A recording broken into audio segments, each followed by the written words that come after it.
Yes, and good evening, folks. Good evening. Good evening once again. Tonight is Tuesday, the 9th day of October, 2018. And we have another episode of Keeping It Real. That's right, Keeping It Real, where we keep it really real for you. And of course, folks, I'm sure you've all been anticipating for the past few days this show, because I can tell you it's gonna be hot. It's real hot. Get your suntan lotion, suntan oil, get your chamomile, whatever you wanna drink tonight to keep you awake is going to be needed, because we have a lot that is in the pipeline, and trust me, the pipeline is not blocked at all. But folks, I just want to get into my little preamble here, because there's been a lot of talk lately, and I brought this up recently. There's been a lot of talk lately about St. Lucianness, about our St. Lucianness, or someone's St. Lucianness, and that has been coming from a certain side of the political spectrum in St. Lucia. And you know, strange enough, there always seems to be some new word or some new phrase, some new catchphrase, the mot de jour, that the other side of the spectrum, the satellites, want to hurl out there to kind of identify themselves or brand themselves as being separate from everybody else. You know, they're the best. They're better than everybody else. Nobody else has the capacity or the ability to govern St. Lucia. They must not govern. And folks, St. Lucianness. St. Lucians are now witnessing something that they have never wanted to see. The vile, malicious, and self-destructive politics that we see in other countries. And now, with social media, disaffected satellites who refuse to accept the results of the last elections have resorted to spewing every lie, untruth, and propaganda imaginable. Is this what so-called defenders of our patrimony mean by our St. Lucianness? St. Lucia has been many things to us all. She has given us shelter, food, water, our majestic peaters, sulfur springs, lovely beaches, and of course, our lush forests. When we destroy the land of our birth, the land that gave us birth, for cheap politics, what shall we have left when all is said and done? In the past few weeks and months, St. Lucians at home and abroad have been ashamed at what has been regurgitated and passed off as love for our country. How can love be destruction? How can love be lies? How can love be untruths? And of course, how can love be propaganda? When all is said and done, the damage that we deliver upon fair Helen will not be mended overnight. Just as a hurricane passes, and just as storms pass, with all of their fury, so does hate eventually. But just as the recovery process in the aftermath of a hurricane is long and hard, so too will be the aftermath to all this political bitterness, rage, and chagrin pouvoir. Folks, the people spoke on June the 6th, 2016, loud and clear, with absolutely no ambiguity. they chose to elect this current administration into office for a term of 5 years, within which they are required, they are expected, based on their promises, to deliver a change in the economy, a change in our social lives, a change in tourism, a change in agriculture, a change in safety. Many changes which the people, in comparing and evaluating what was offered to them at the polls, decided that the United Workers' Party would have been more capable in delivering on its promises to the people of St. Lucia. And just as you wanted your mandate on November the 11th, 2011 to be upheld and respected, the populace also demand that their wishes, that their electoral vote, that their right under the Constitution of St. Lucia, they demand and expect that the message which was sent loud and clear on June the 6th, 2016 will be respected, just as the results at the polls on numerous occasions in our history was respected. And so too do the citizens of St. Lucia want you to respect them, because a respect and acceptance of the results of the last elections is respect for the will of the people of St. Lucia. For St. Lucia is not about you, it is not about me, it is about all of us. You see, St. Lucia-ness is not for a few or defined by only a few. Our St. Lucian-ness is defined by us all. To be St. Lucians, we must be brothers, sisters, friends, and lovers. Anything else will result in our untimely and miserable demise. The examples of hatred we see in the region and beyond have no place here in St. Lucia. No place in St. Lucia.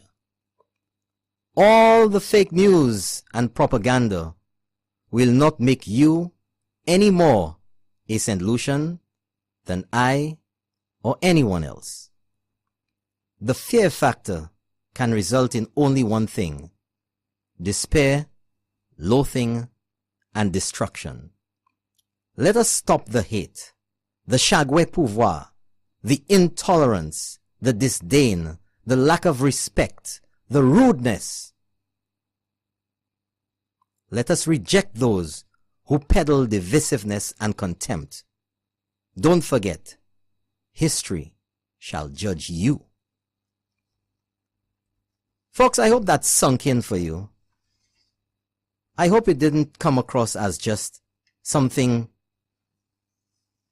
poetic, if you will, or a little literary interlude, or something that I came up with just for the sake of this program. I hope you, whilst you were listening to it, I hope it caused you to reflect. I hope it caused you to remember some of the words that you've heard being thrown about on social media, in press releases, on the radio, on the street, and ask yourself where this is coming from.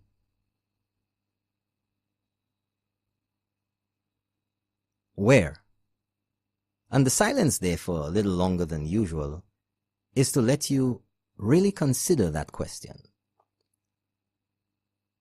But as we go on and examine ourselves and examine the ones who have at some point led this country and now, currently, want to lead again, we must accept that there has to be order. And order is not imaginary, it is not fictitious, it is not fabricated,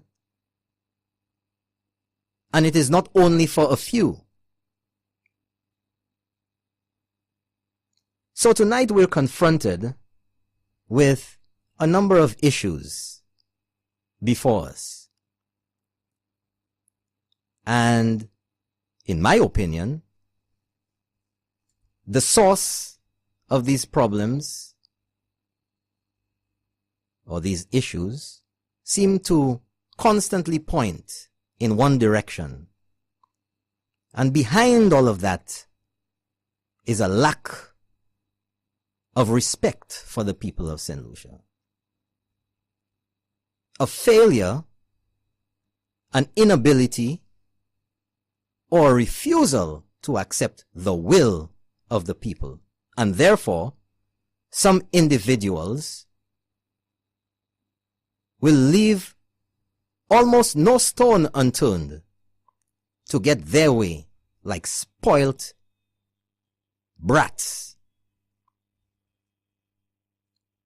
as if they have the God-given right, and only they do, to rule this country. Thank goodness we are no longer in medieval times, or maybe even 50 years ago, or 30 years ago, 70s.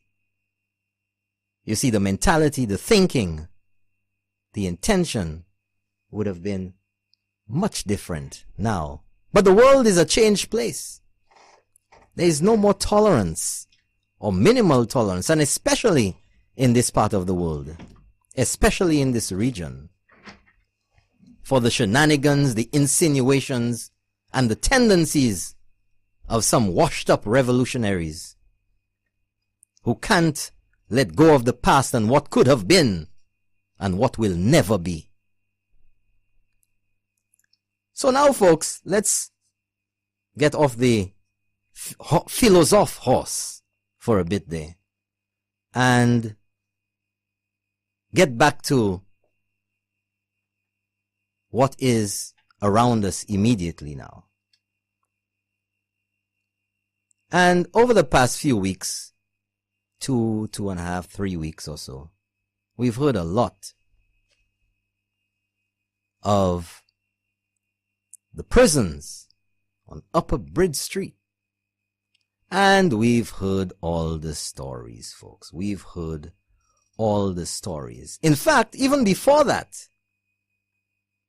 you know, folks, I'd like to, instead of getting into this, I'd like to start from the beginning for you. I'd like to start from the beginning. In 1975. That's right, folks. 1975. Maybe some of you were not around then. Maybe just a sparkle in the eyes of your parents. And 1975 was an important year. I'll tell you why. It was an important year because that is when, or that was when, the St. Lucia National Trust came into being. Can you imagine that? 1975. That's what? How many years ago is that? 43 years ago? 43 years ago.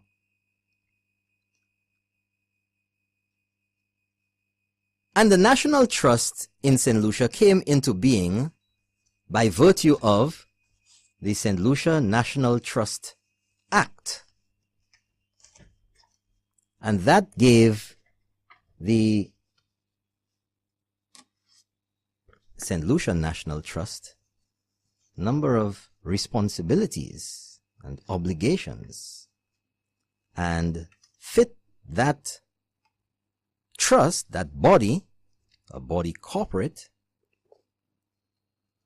into the scheme of things in St. Lucia, into the hierarchy of power, if you will, because they have certain, if you want to say, powers. 1975 to 2018 is 43 years. But also, I want to just jump forward to a little bit to 2000, not 2000, not so far ahead yet, to 1998. That's right, 1998. In fact, specifically to February the 11th, 1998. Hold on here, let me get this right. Friday, the 11th of September, 1998. And it's in the archives, folks, and it's out there for you to find, and I'll tell you where you can find it in a while. But it's an address. And of course, those of you who are astute enough, those of you who've been paying attention to what's happening in St. Lucia, will realize that 1998 was the year after the St. Lucia Labour Party won that landslide victory at the 1997 elections. But you know, a part of the island which has been featured and discussed and visited and marched on and spoken about since the June 6, 2016 elections. Of course, the South, Viewfort. Viewfort has become quite a story. I won't keep you in suspense any longer. It's an address by the Honorable Dr. Kenny D. Anthony, Prime Minister and Minister of Finance Planning, the Public Service and Information Services, at the ground turning ceremony for the Goods Distribution Free Zone. And as I said, it's Friday the 11th of September, 1998. Just taking you back in time a little bit because I need to set the stage here. And in attendance, folks, please listen. Please listen, because this has a lot of context that you must take into consideration. In attendance, and these are the inviteds and the dignitaries and whoever they are. But listen here, folks. In attendance, Mr. Yang Wensheng, head of the visiting Chinese delegation and Assistant Minister of Foreign Trade, listen, Foreign Trade and Economic Development. Other distinguished members of the Chinese delegation. His Excellency, Mr. Gu Pine, Ambassador of the People's Republic of China to St. Lucia. Ministers of Government, Excellencies of the Diplomatic Corps, other government officials, distinguished guests, ladies and gentlemen. I'll try to just pop through this speech here for you. Welcome to Viewfort, the tip of our promised land. I wish to convey a special welcome to the representatives of the People's Republic of China, and I feel honored to be able to welcome you to this community today and to be able to participate in the true spirit of friendship between our governments, which we are able to celebrate today. Well, let me see here. I just want to get to the relevant parts. I don't want to bore you too much. Listen to this. It's under the section about the project. And that's Dr. Kenny Anthony again. All too often, the entry of foreign investors in the manufacturing sector is seen as being divorced from the rest of the economic activity within the country. This view is perpetuated by the concept of the enclave industry or enterprise, which is located within the country but does not enjoy any close business interaction with other local businesses and the domestic trade sector. The goods distribution free zone offers a unique opportunity to develop greater linkages between these industrial enterprises and the local distribution sector. It will also provide an avenue through which St. Lucian business operators can develop and foster greater business and trading relationships with their regional and international counterparts. This project will have the immediate impact of generating 100 jobs for St. Lucian nationals. These St. Lucian workers will have the experience of working alongside their Chinese counterparts and in an exchange of experiences and techniques which should prove tremendously valuable to both parties. And then we go down some more. Yes. Other initiatives, symbolic significance. This project and the occasion of the ceremony is also of symbolic significance, as it marks the initiation of the first capital project agreed to between the government of St. Lucia and the government of the People's Republic of China. The governments of St. Lucia and the people of China have embarked upon a journey in pursuit of friendship, cooperation, and development for our people. How St. Lucia is going to develop China? Somebody explain to me. Today, our people can be justly proud of the progress which we have made in this regard. I have no doubt that all involved in this project will seek to ensure that the pride and friendship which is displayed at today's groundbreaking ceremony will be sustained throughout the project and will continue into our future endeavors. We hope to see other joint projects being undertaken in the near future, especially the National Stadium, which is also expected to be sited in the Vieux Fort area. With the continued dedication, goodwill, and cooperation of the government of St. Lucia and the government of the People's Republic of China, the people of St. Lucia can expect continued progress towards the development objectives agreed to between the two governments. Now listen to this. This government will harness the development potential of Vieux Fort and the southern area. Let me read that again. This government, meaning the Kenny Anthony government in 1998, will harness the development potential of Vieux Fort and the southern area. Dr. Anthony goes on to say, we will continue to seek the support of friendly governments, financing institutions, and private investors in the pursuit of this objective. It is imperative to the balanced economic development of St. Lucia that this area of the country be fully exploited for the economic gains which it promises. Vieux Fort has for a long time been referred to as the industrial capital of St. Lucia, the New Frontier, and other such labels.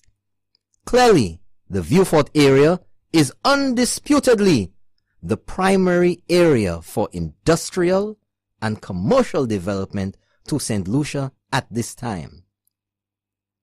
Folks, that's Dr. Kenny Anthony.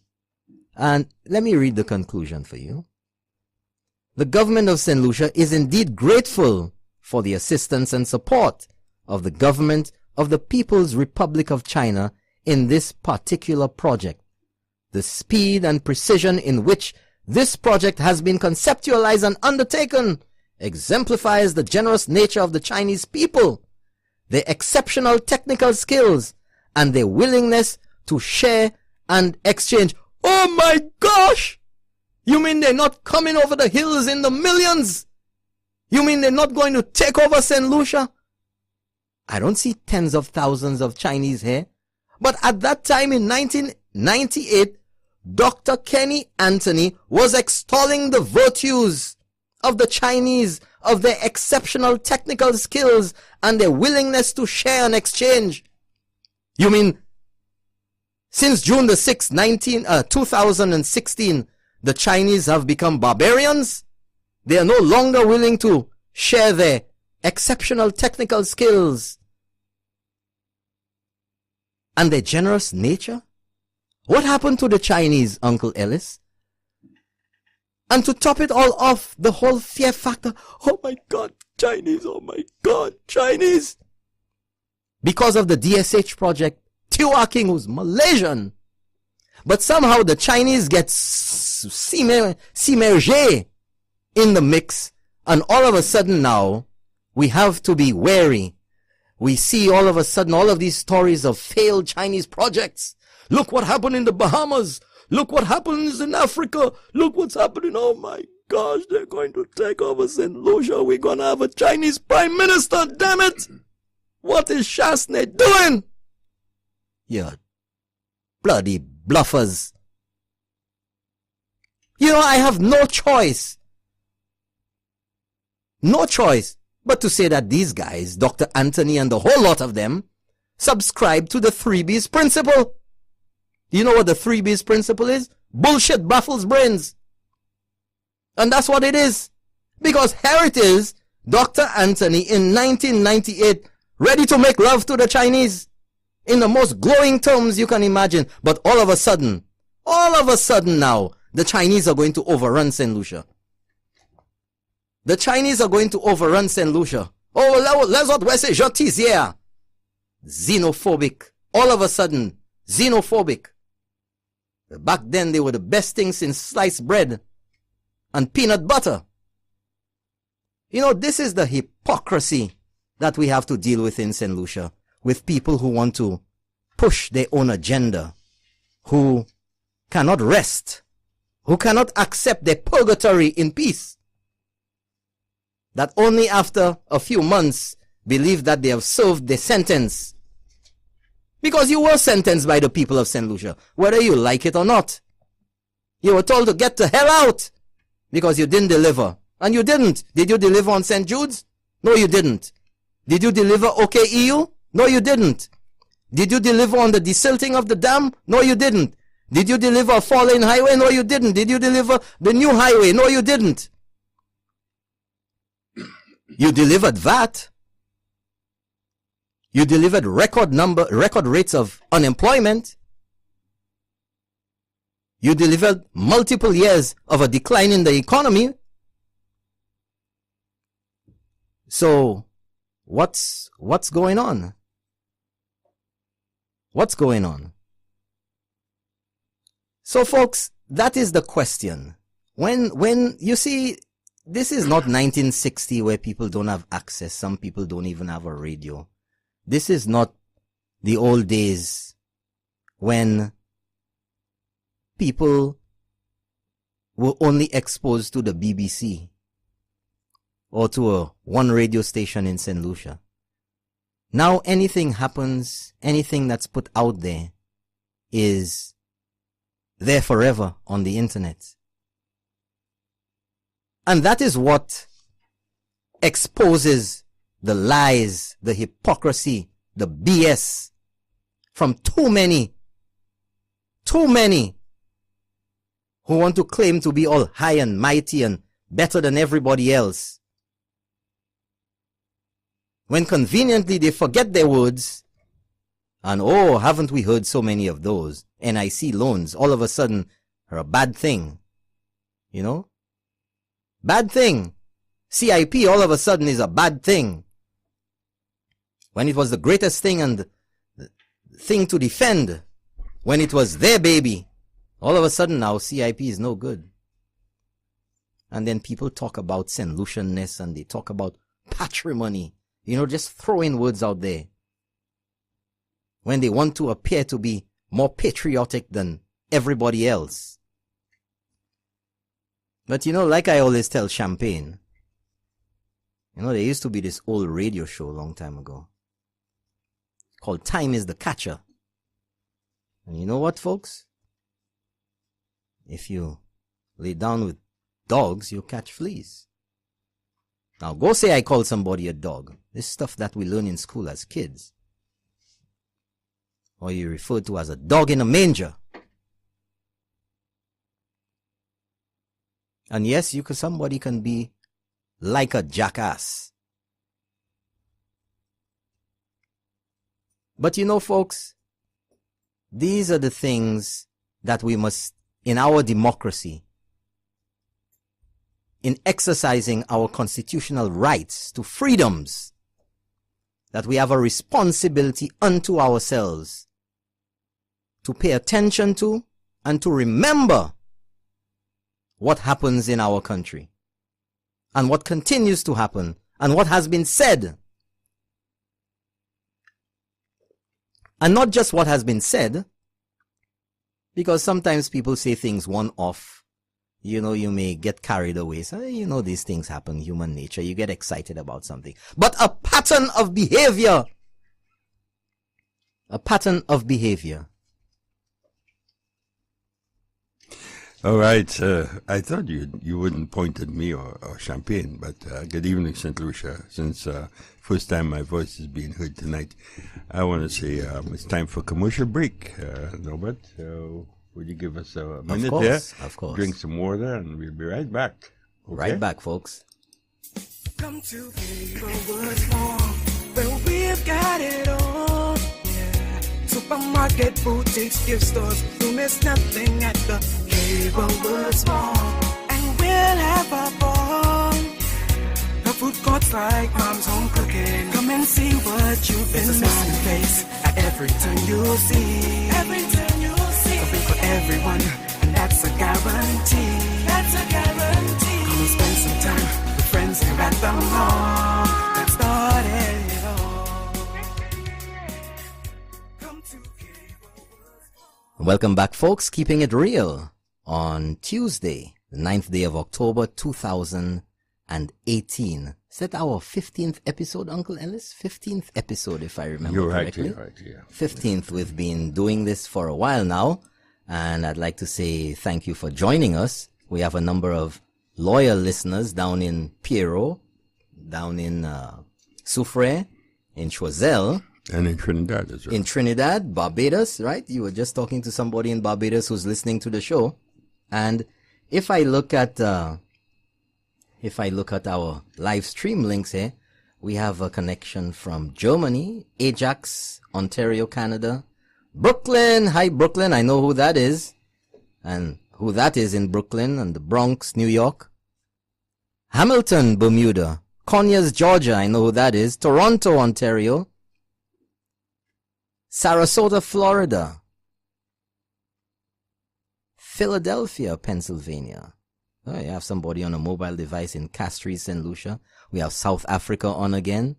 Yes, we have South Africa. London, the UK, just logging on here. And somebody in Croatia just joined as well.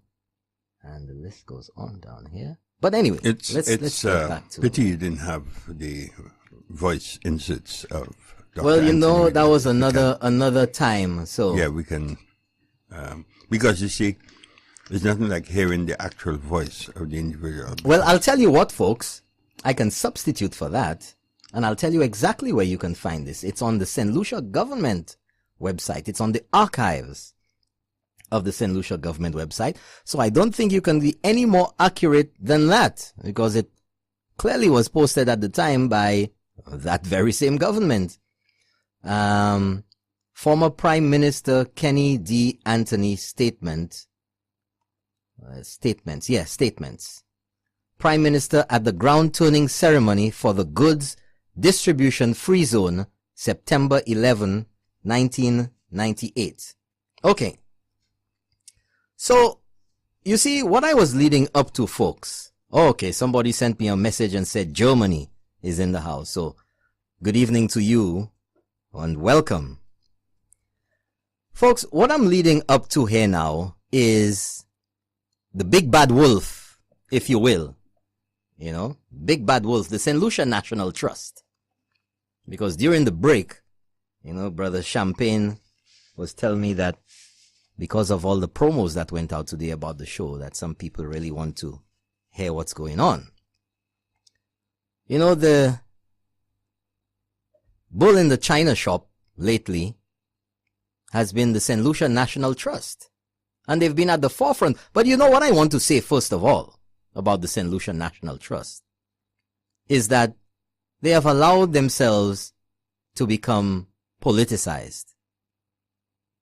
I say so with no apologies.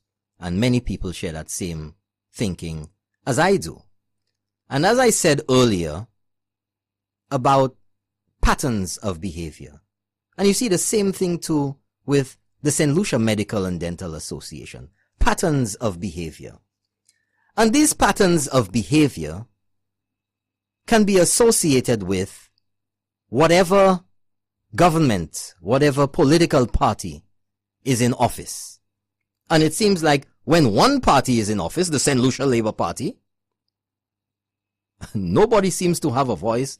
They seem to all want to work in the background, behind the scenes. And then when the government changes, all of a sudden everybody's found their voice. And every Tom, Dick, and Harry, and Mary is up in arms. They have the biggest mouths out. They have the biggest mouths. Nothing wrong. That's great, folks. It's a democracy. But when you exercise your democracy, and then you don't, and then you do, it becomes very apparent where you headed, what you're all about. But you see, the problem with this is that even when certain entities and individuals want to be so St. Lucian, even when they want to do that, they open themselves up to the same criticisms that they want to extend themselves. So, the St. Lucia National Trust, all of a sudden after the June 6, 2016 elections, became the vanguard of movements against the government, of protecting our patrimony. Where were they? Where were they when our patrimony, our seabed, was being freely given off to Jack Greinberg? When the example around us with Grenada and his shenanigans over there, with the most cursory of investigations, would have revealed that we needed to tread very carefully with this man.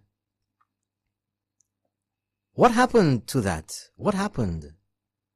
What happened to the demolition of the old Golden Hope Hospital with the intention to put the Prime Minister's office over there? Where was the intention for protecting our patrimony? Where was the verve? Where was the interest in protecting our historical landmarks and historical locations? Where was the trust then? Because they had been enacted into existence in 1975. You know, Brother Champagne wants to come in. Yeah, now that you mentioned, good night, St. Lucia. You just mentioned about the Golden Hope. I want to remind the public that the women's prison was also at the Golden Hope. In that area, okay, in the same building. And the demolition of the St. Lucia Fire Service and the headquarters, St. Lucia Police Headquarters, was on Jeremy Street. Okay? So if you're talking about, the fire brigade, Port Police. But why was it demolished? Well, wasn't it because of damage? Yes. That's the same thing that's going on there with the prisons, the old prisons at the moment. And now you're talking about the National Trust. Where was the National Trust then? So let's go on. Let's keep the ball rolling now. I just wanted to throw that in. Yeah. Let's keep the ball rolling. You know, let's keep that National Trust ball rolling. What about Le Paradis? Oh my gosh, we are reminded every day of an absolute failure by the National Trust to protect that area. And lo and behold, I was reading a report this afternoon, and unfortunately I can't find it now. But you know what? We'll get it, or I'll bring it up in another show. But I'm replete. This show is replete with instances to discuss. Now, let me just get this together here, because, let me just get this together here, because, folks, ask Champagne what's before us here. Ask him what's before us, because, the National Trust talks about they have been charged with that responsibility. Let me just state to you here, right off the bat, folks. The National Trust, as far as historic sites and locations and all the rest, is toothless. The National Trust is charged with to list. And I'm sure a few weeks ago, you heard me mention that, because it jumped out at me, because I was looking at the St. Lucia National Trust Act of 1975. And I want to get it here, folks. I have so many things that I want to present to you tonight. And I am inundated here with paperwork. Now we'll get to paperwork as well, because there's something about paperwork and lawyers and the strategy of paperwork. They bury you with paperwork. That's an old legal strategy, and I'll tell you where it's coming from in a while. I'll tell you who's trying to employ it too. Paperwork. That you don't have time to do anything else, that you're so inundated that you're trying to satisfy requests, and every time you answer one request, they throw something else, and they throw an injunction, and they throw a motion, and all you're doing is just running, trying to answer in the courts, wasting your time. All designed to waste time. So they can say you're not doing anything. Yeah, it's old tricks. Old tricks. What's that they say about being too old a kitten to be what? Yeah. That's right. Champagne smiled, and he laughed over there in the distance. Or across the room anyway. Here it is. Folks, the St. Lucia National Trust Act,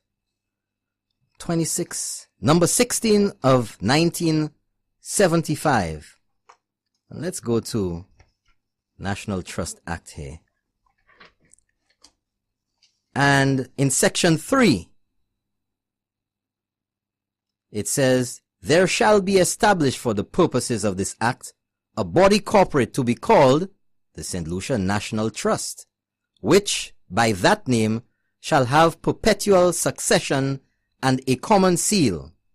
Subsection 2, that's 3.2. The trust shall have a principal office in the city of Castries.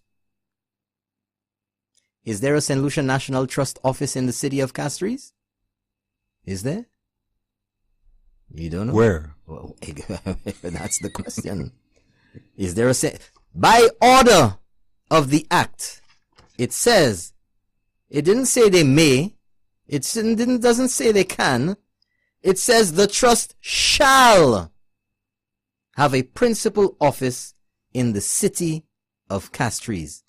But I'll get to that, because this patrimony thing and this historical sites and buildings and archaeological this, that, and the other that the trust is talking about.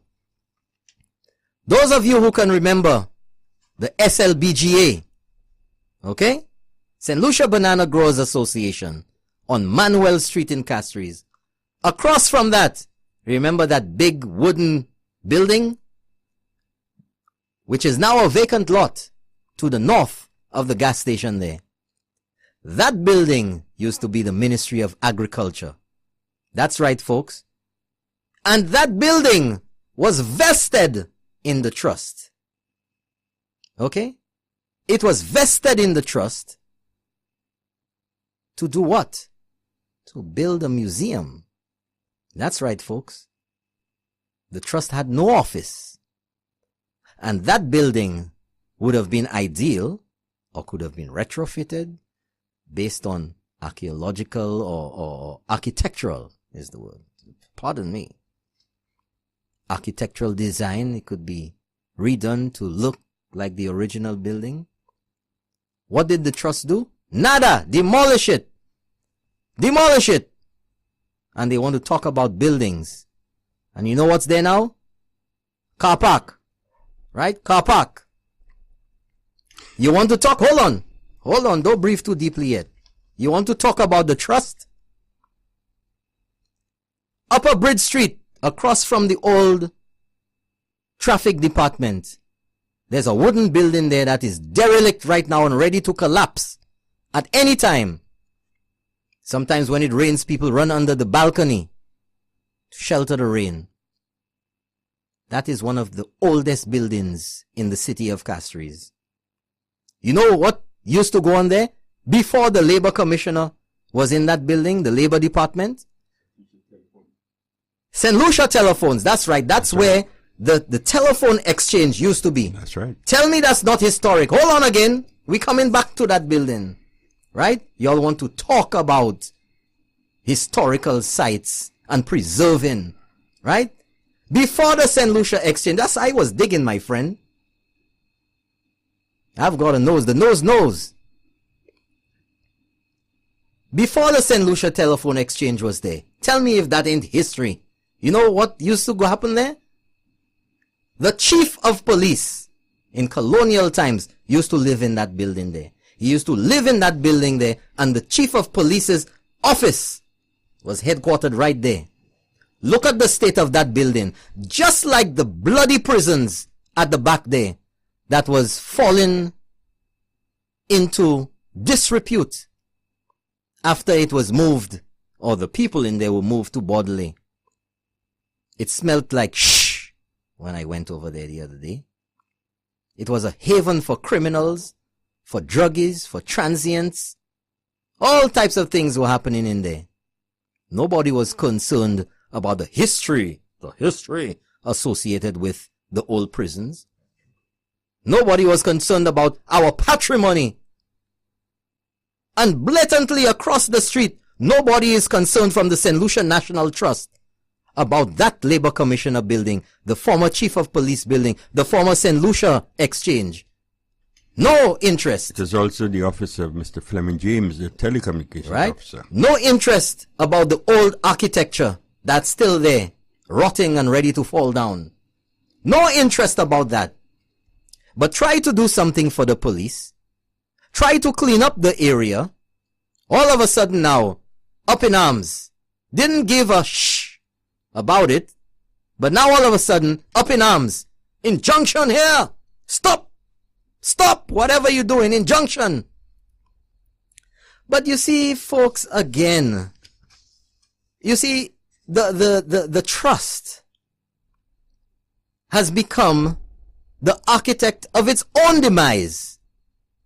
Because for all intents and purposes, the trust, all of a sudden, before, nobody even really heard about the trust. I get this little news article about the trust, but all of a sudden the trust is flexing.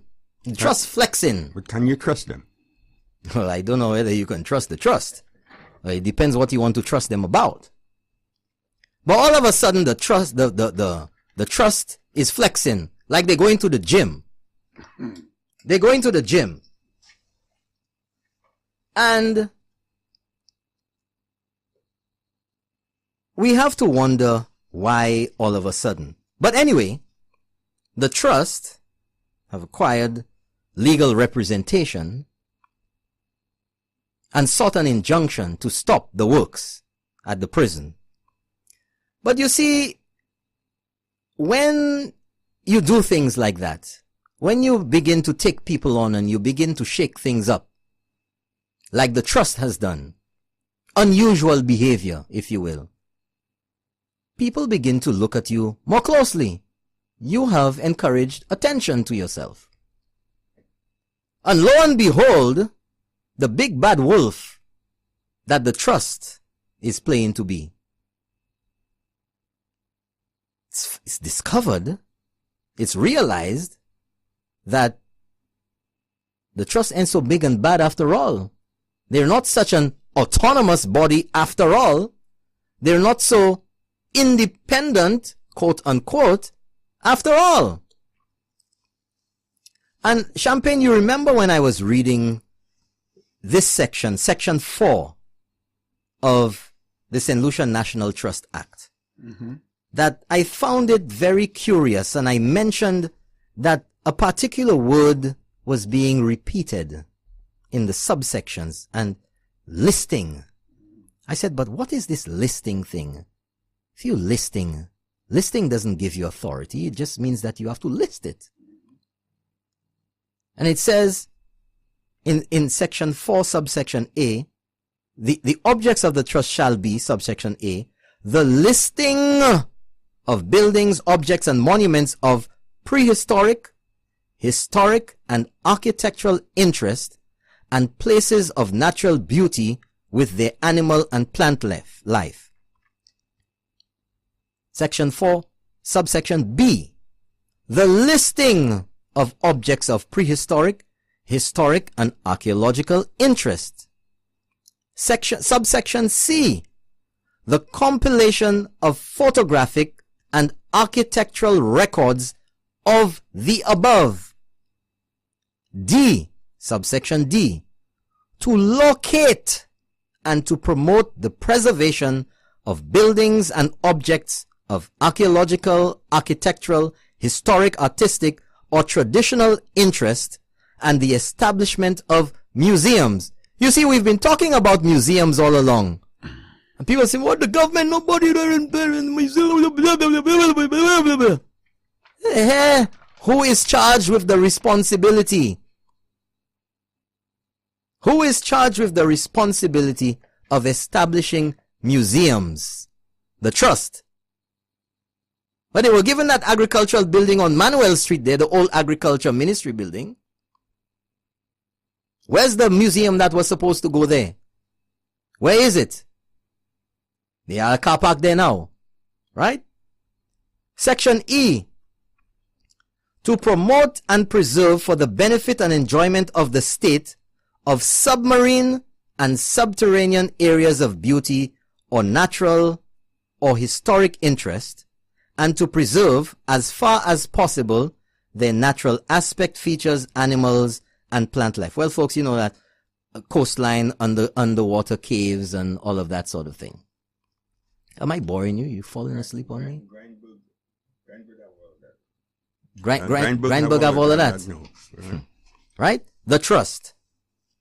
Now, the trust sought an injunction to halt the works at the prisons. They got that injunction.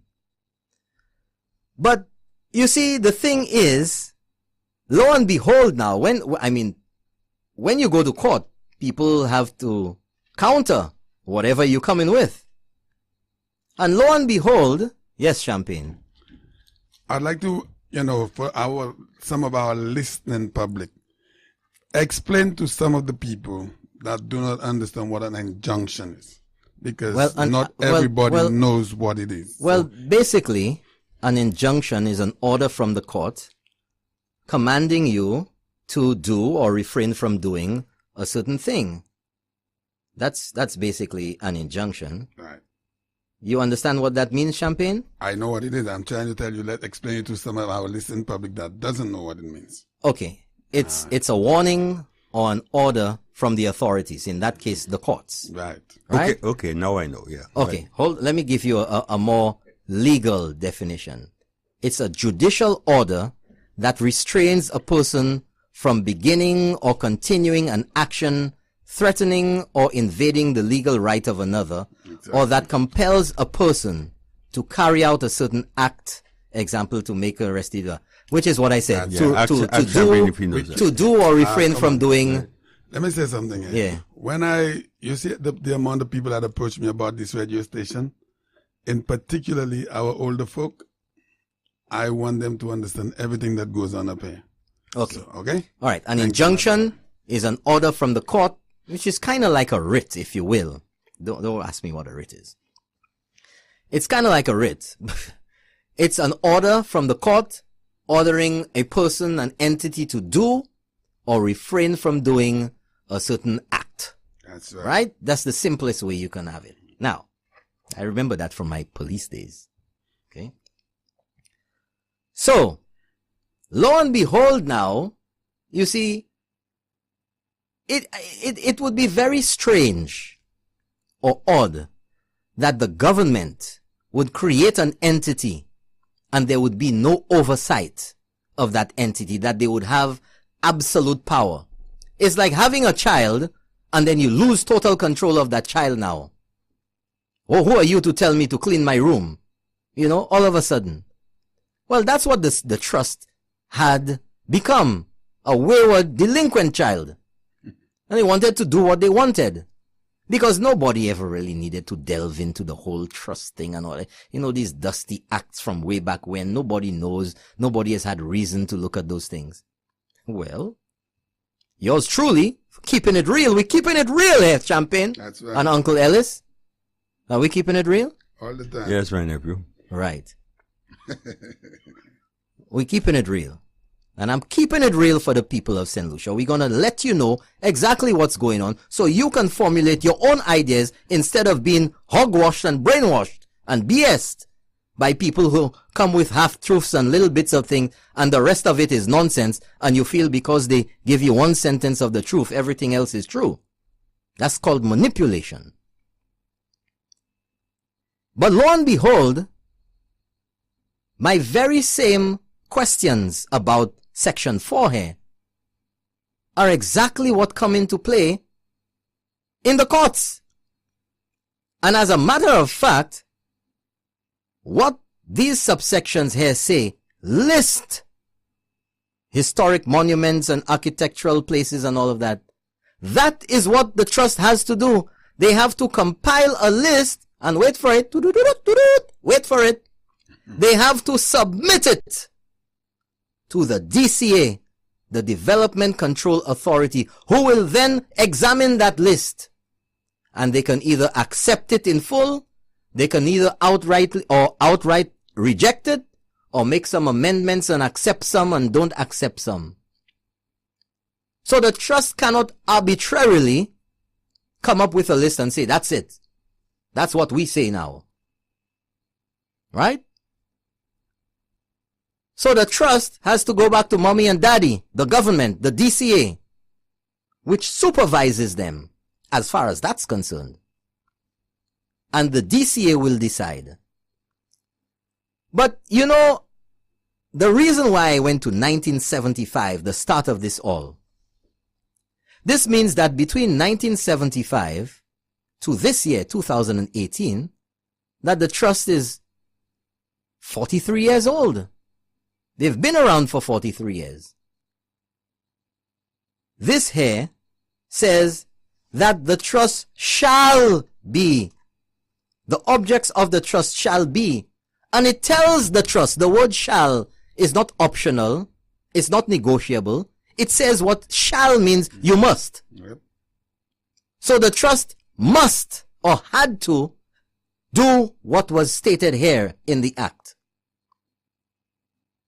So you would expect, with all the noise the trust was making, that the prisons on Bridge Street would have been on the list. Right? Well, lo and behold, guess what? Prisons la pa même le list la. Ipa le list la. So where's the authority to make noise about that now? Translate that for me, please, because you know some people. The prisons that the trust sought the injunction to stop the works on is not even on the list submitted by the trust. Thank you. And the trust has been in operation by virtue of the St. Lucia National Trust Act since 1975. But hold on. Hold on, my friends. There's much more for you there. You would have expected that the trust continues doing their thing and listing and everything. But guess what? The trust was receiving funding for their operations. The trust was governed by the Act. But yet still, the trust failed miserably, delinquently, to fulfill their obligations under the Act. And you know why, folks? Because the list that was submitted by the trust, there has only been one list submitted since 1975. And that list was not submitted in 1975. It was not submitted in 76, 77, 78, 79, 80, 81, 82, 83, 84. The list that was submitted by the trust was in 2014. 39 years after they were enacted. 39 years. So the trust completely, flagrantly, and without reserve abdicated their responsibility. Completely. For 39 years. And they want to be the pillars of upholding the law. And then when they submit the list, they don't even include the building that they're making all the noise about now. Huh? They don't even include the building across the street from the prisons, across from the old traffic department, the old chief of police's residence and office, the old St. Lucia telephone exchange, the architectural design of that building which remain after how many years? Hey, hypocrites? Is that what you call hypocrites? You know, I can't understand, I cannot understand how these people can actually say what they're saying with a straight face. I cannot understand it because it makes absolutely no sense. And, you know, folks, that is what we have to consider. When I tell you what you have to consider is the actions of individuals, not the words at all, but the actions that they display. And that will tell you if they're being consistent with what is supposed to be. You know, folks, I've given you a little bit here to consider. Now tell me if this is not monumental, this revelation that I've just given to you. There's more to come, you know, but these people are what you call hypocrites.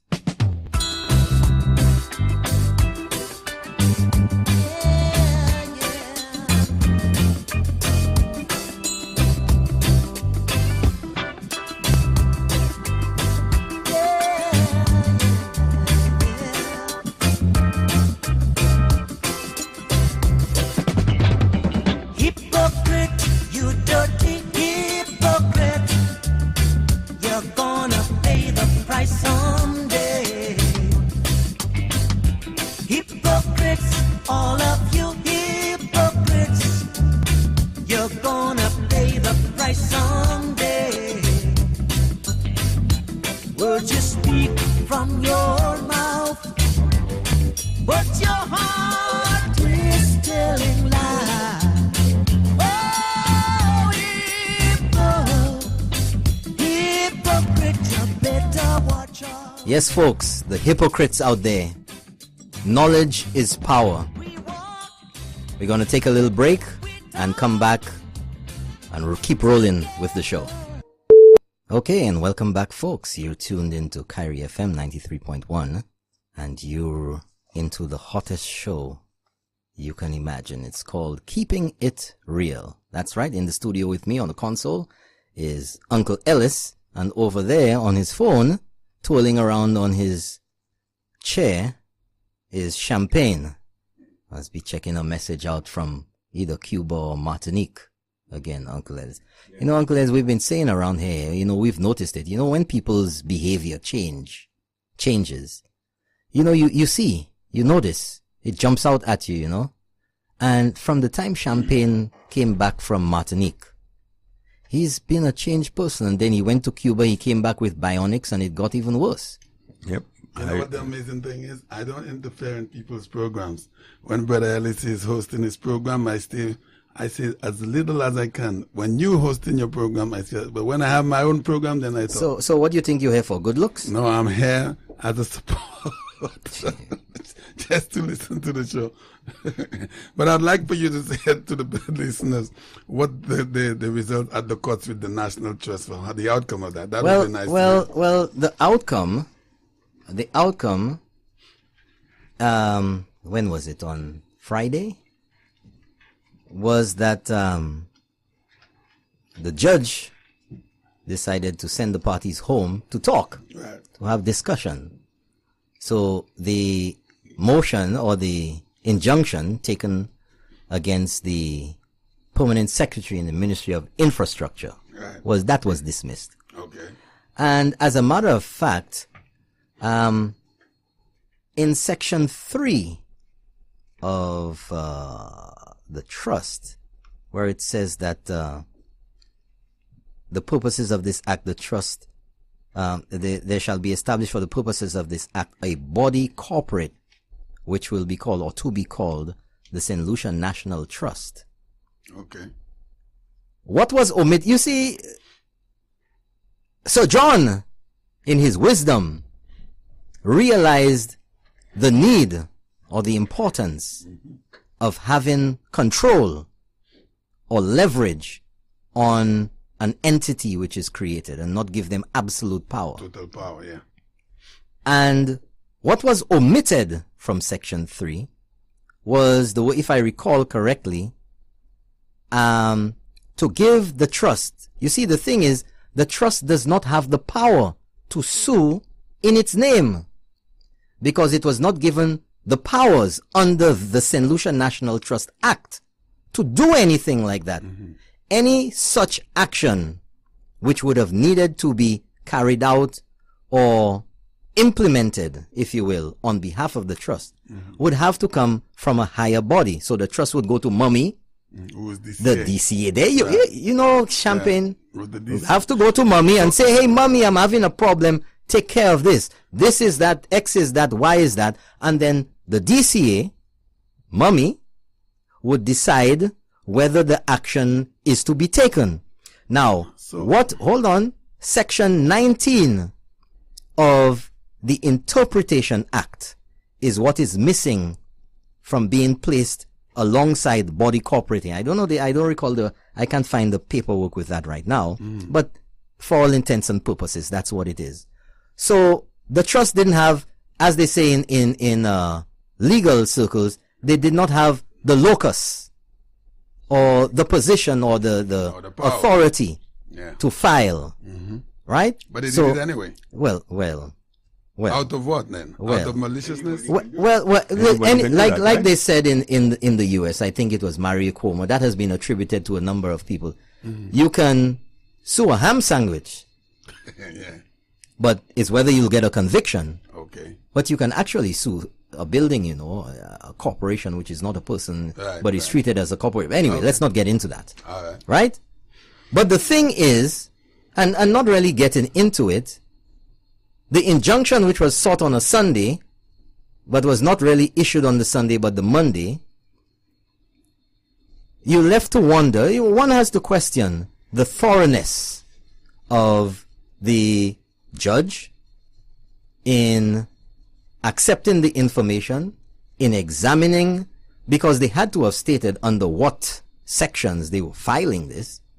But nevertheless, we've gotten to the point where it was thrown out. However, look at this now. The Commissioner of Crown Lands was sued. The DCA was sued, and I don't recall who the third party was. Yes. But they were for the PS infrastructure and another party. So the court is saying, well, you all go out there and discuss this. Right. But if you really look at it, I mean, let's be reasonable. You have the St. Lucia National Trust, who's taking its government to court. Its boss. Its boss. Yeah. And you have the three entities who are being sued by the trust. And the court, because you see, the courts most of the time don't want to get involved. And I think the courts realize that the trust doesn't have the powers to command that action to be taken. And the courts don't really want to get into government stuff to dictate what you do and whatever. So the court said, you all go out and discuss it, mediate, among yourselves, and come back on the 18th of October. So what is the expectations of the court on the Well, 18th? the court doesn't have expectations. The expectation is that the parties will settle it. Okay. But my argument is, if you have the St. Lucia National Trust who's sued the three parties and the trust has not been able to succeed because they don't have standing, and you want to discuss with the three parties who are already supporting the works at the prisons, do you really think that they're going to change their mind in favor of the trust now? So I doubt that discussion between them will have or has come to an amicable understanding, right? I just want to say that you can let me know when the lines will be open. The and so on. lines can be And open you can right give now. the number? Yes, 456-0931. Folks, number to call, 456-0931. You can email us as well. The email address is info@keepingitreal.lc. info@keepingitreal.lc. And we'll take your questions. We still have quite a bit left here to go, because the meat of the matter coming up next. Ernest Hilaire, all of you who need batteries for your recorders. Hey, you're recording out there, I know. Get your software going, whatever. Get it going. Ernest Hilaire has been in the news. We'll get to that. We'll get to him. And we'll get to some other things too. Dr. Kenny Anthony, we're not done with that story yet either. That's coming up. That's coming up too. Yes, that's coming up. The lawsuit. Yeah. The lawsuit, the threats and the lawsuit. So folks, don't forget, call in 456-456-0931. And somebody sent me a message and says, I've rented a spot. Yes. That's exactly what I said about that old agriculture building there. That's right. Somebody said, you can trust the trust. That was Champagne. You said that. Brother Ellis said Brother Ellis. And somebody repeated that just the same. Okay, so that's that with the trust for now. In fact, Champagne. Yeah. Hey, look at this. What do you think? This is the list here, folks.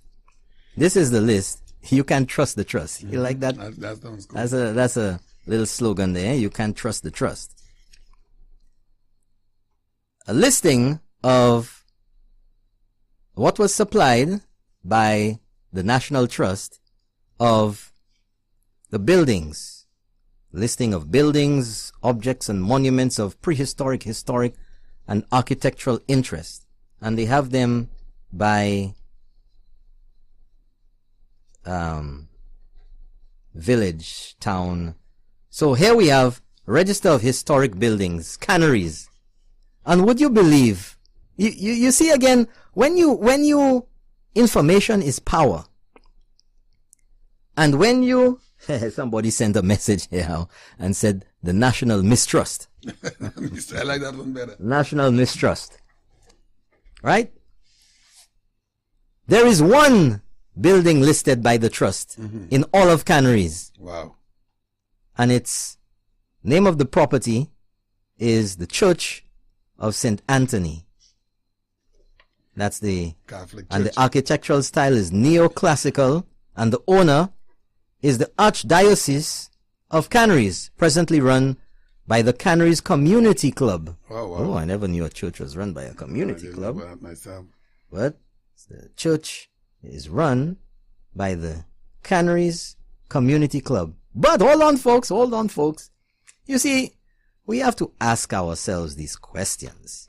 You know, how efficient is the trust really in carrying out its mandate? You know, in doing what it was supposed to do. And in Canaries, do you know there was another church in Canaries older than that one? Which by one was that? by the sea. Mm-hmm.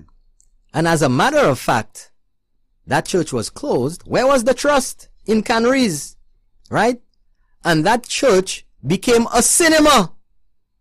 And that church is older than the one which is on the list here right now. Wow. The architecture is more historic, old stone, than the church that is there now. Not saying that the church which is currently on the list should not be there. But you think maybe the trust doesn't know about that old church in Canaries? In fact, it is some, I don't want to say, but I was down there recently, and the Canaries was the first location where the GINet, the island-wide free internet program with the Taiwanese, that's the first location down there, Canaries. I remember that. And the ceremony was held inside that old church. Okay. Right? It was outfitted as some office or something, whatever. Right? Why is that old church not listed on here? Right. Why? Right? Why? But you see, folks, there's so much out there that you're left to wonder the competence of the people on the trust, the interests of the people on the trust, and the ability of the people at the trust in following the mandate which was given to the trust when it was enacted in 1975. And then you wonder, when you see these significant lapses in what the trust should have done, primarily the 39 years without submitting a list, and then all of a sudden now, you see the trust rising up like this gigantic figure and wanting to impose itself on the very entity which created it. You left to wonder, what is going on? That is why people are asking so many questions of the trust. What's going on? What has infused or been infused in the trust that, like the SLMDA, for so long it appeared to be working behind the scenes? And then all of a sudden now they're making all of this noise. So, what a lot of people don't know is that Fondor, you know Fondor, where they have the jazz events and all of that? You know what was gonna go down there? If Le Paradis had continued? And let's not even talk about Le Paradis. Let's not even talk about Le Paradis. Okay? And I saw a news report. I don't know where it is right now. I saw a news report just this afternoon from the trust and their explanation about how they were representing. So weak. So weak. They talk about they met with the community, but then they state that it was two organizations. Which community? The Prale community? Prale Development Committee. Wow. Committee, not community, you know. Committee. How many people on that? What were their interests? Were they members of the trust? None of that is stated. Yeah. And we look at that atrocity of Le Paradis. There is no excuse. You can say whatever you want. Exactly. The trust failed. Big time. Failed. Right? And let's not even talk about Frigate Island and the whole Coco Calbas that happened there. And the white pressure barracks and all that. Oh, Champagne. Oh, you know what's going on. I know everything that's going on. You know what's going on. Right? Now, hold on. The people who go to Pigeon Point to enjoy jazz, right? Our wonderful, historic Pigeon Point, vested in the trust. Yeah. Of course, historic site Fondor. Right. You know that Fondor down there where Kassav goes to play? Yeah. Oh, somebody sent me a message, says that they're calling, but it's not going through. Yeah. You want to call on your cell phone and see what's going on there? Let me see that. Oh, because you have everything turned on. Yeah. Fondor, where people go to enjoy jazz, and what was down there recently, maybe about 2 weeks ago? Yeah, they had the Green Synergy. Mm-hmm. You know that whole area was designed to be a golf course? You heard the trust. Greg Norman's. There we go. It's working. That was me. Oh, that was you. Right. That was supposed to be the Greg Norman's golf course. Right. Well, yeah. Fondor. Yeah. Did you hear the trust knocking themselves out about that? Oh, somebody's calling now. Good night. You're on the air. Good night, sir. Good night, gentlemen. Good evening. Hello. I've been trying for the longest while, but my phone, call couldn't go through. Oh, I don't know what was going on. Uncle Ellis, what happened there? Myself, God, I guess. Well, thank you. I'm very happy you're enlightening me tonight. I'm getting to know things I never knew before. Mm. So, gentlemen, well done job. Champagne, that's a friend in library. Oh, okay. And whenever I see champagne, I too idea to be a champagne. He said, my friend. Oh, that's a heavy fellow. I'm not. Mr. for his name. Yeah. Yeah, I'm good listening to you all. And you see that these just like to work behind the scenes. That's what's happening. And they are political too. We observe the political. Yeah. Yeah. Thank you very much, gentlemen. I'm there listening. Yeah, Okay, One thing I'm disappointed in, Yeah. I mean, in this kind of show you're having tonight, you all should have known that so that more people will know about this because this is very important for us. Yeah. But the thing is, you just get to friend that call me and tell me, put on my radio this number and I'll get through. And then by then I get to know, but in this kind of case, you should announce that if it is already before doing that, and then you will be able to understand better. Let me tell you what I'll do. I will get an old pickup van with a loudspeaker and I will go on. No, you have to go down to library.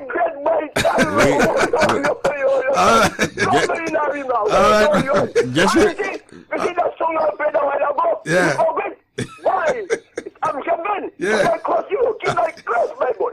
You're really there. Here for improve one. Keep that one cross. That Jimmy Cliff. Keep that close. All right, my Okay. Gentlemen. All right, have a good night. Just remember Tuesday nights, keeping it real at 8 o'clock. Tule Madi, monsieur. Tule Madi. Wite. Keeping it real. Asuwedio. You're talking about the Greg. Oh, somebody. Good night. You're on the line. Good night. Good night, sir. And gentlemen. Good evening. How you guys doing? Good. Thanks for calling. Where are you calling from? Bermuda in the house tonight. Bermuda. I've been texting you today. Okay, go ahead, sir. What would you like to say? Okay. I'm gonna say something you guys probably wouldn't like me to say.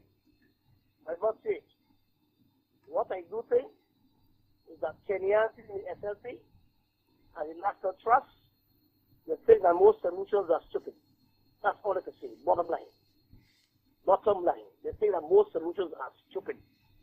Because let me tell you something, sir. I've lived in 3 countries. And the thing that I hear the SLP and Trust complaining about, I have never heard no government or no opposition party ever say no in any other countries.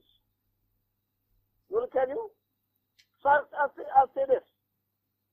That SLP solution of a party, they can get 100 votes combined in no country. Well, let me tell you something, caller. Since you mentioned Dr. Kenny Anthony there, I might as well just push it out as you bring that up. Dr. Kenny Anthony, in the history of St. Lucia, is the only former prime minister, to ever sue the state. The indubitable honor has gone to him. First prime minister to sue the state. Can you believe that? A statesman, a former prime minister. Listen, what do you expect for that man? Man's a wicked man. What do you expect for that man? What do you expect for that man? Huh? What do you expect for that man? When I tell people foreigners about this man, what this man done. You know what they asked me? You know the question that they asked me? Should they say it on the radio? Could they say it? Well, as long as it's radio safe. They asked me if he's still alive. Every country, everybody said that too. That's what they asked me. Is he still alive? Because he only comes out at certain times. The one was he still alive. So all you can do those things. This guy is bad. Those people are stupid. They said to me, this is not stupid. You say you're joking, right? You're not serious. I'm serious. You serious? You're serious?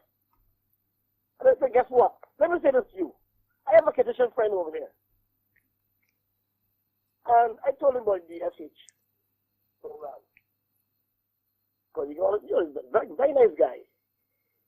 And he said to me, Lucia, let me tell you something, boy. One time, Lucia was ahead of us, boy. You passed, for sure. I said, you sure about that? When they showed the plans, the picture of the SH from before, he opened his mouth wide and he froze. And I said to him, guess what? People in Sabotage don't want it. Some people in Sabotage don't want it. He said, oh, y'all don't want it? Well, send it. You ready for it? I tell you, a lot of people would be willing wide arms. I have another problem. I remember back in the day when the people of Viewport always used to say, Cash Street in St. Lucia, not Viewport. Cash Street in St. Lucia. I heard that at least almost every week. They always say that. Most Viewport friends will say so. Cash Street in St. Lucia, because everything is Cash Street. Yeah, that was it. Now, the old Prime Minister, the good man, the great man on the horizon is saying you're going down south. But what happened? But caller, what happened? What happened with that speech in Viewport in 1998 about Viewport being the new frontier, about all of this development? What happened? Sir, that's what I'm saying to you. That Kenny Anthony and the National Trust think that Samoans are stupid. But how is it? They think they're stupid. They don't read. They don't listen. But how is it? How is it that with the interest, your own constituency, expressing so much optimism and hope for the people of your constituency in 1998? Yep. 20 years later. 20 years later, last month, and you move nowhere significantly further from what you said 20 years ago. Viewport has become a virtual ghost town. Unemployment, people have had to move out of there in droves to find work. The place where you go down Viewport on a Saturday afternoon or afternoon, whatever, it's just people just loafing around in the place. There are not too many employers down there. And it's misguided youth. You have Bruceville and all of these areas, and then you inundated with stray dogs. That's what Viewport had become known for. People loafing around like a ghost town in Texas. The sun beating down on you. I remember one time, I took a couple of my family and some friends down to Viewport. And I went because I have family down there also. And they asked me to one lunch. I said, no, I'm going to go down to Viewport. I'll get something to eat. Don't bother to cook anything for me. Would you believe when I got to Viewport, the only place that was open is the place there by the roundabout. They're selling me pizza. I don't eat that crap. Viewport was like a cemetery. Dead. Ghost town. I'm talking about. That was around 1 o'clock in the afternoon, 1 o'clock. I said, what? I gotta get something to eat, going back to Castries on the precipice there somewhere in Miku, Delary, that lady, they still alongside the road. I had to stop to get something to eat, and she was closing too. I said, what? This people, when the people open their eyes, man, when the people open their brains, they're that stupid, man. Kenny Anthony and the SLBC, those people are stupid. Okay, caller, we're gonna give you one more minute. Okay? But those people are stupid, man. I'm serious, man. They're dumb. This man cannot get 3 votes Because I used to live in Barbados. And I'll tell you something. I used to live in Barbados. And I'll tell you something. That FFP will not get 100 votes combined. You think so, eh? They'll drink all the rum, eat all the coffee from the stick, take the money, and then get 100 votes combined. All Thank you to them. I'm telling you that. Okay. I'm sir. All right. Thanks for calling. Thanks for calling. Have a good night. Yes, folks, that's a caller from way up where? Bermuda. In Bermuda. Yeah. You give us a call. Number to call is 456-0931. So I'm going to shift gears just a little bit.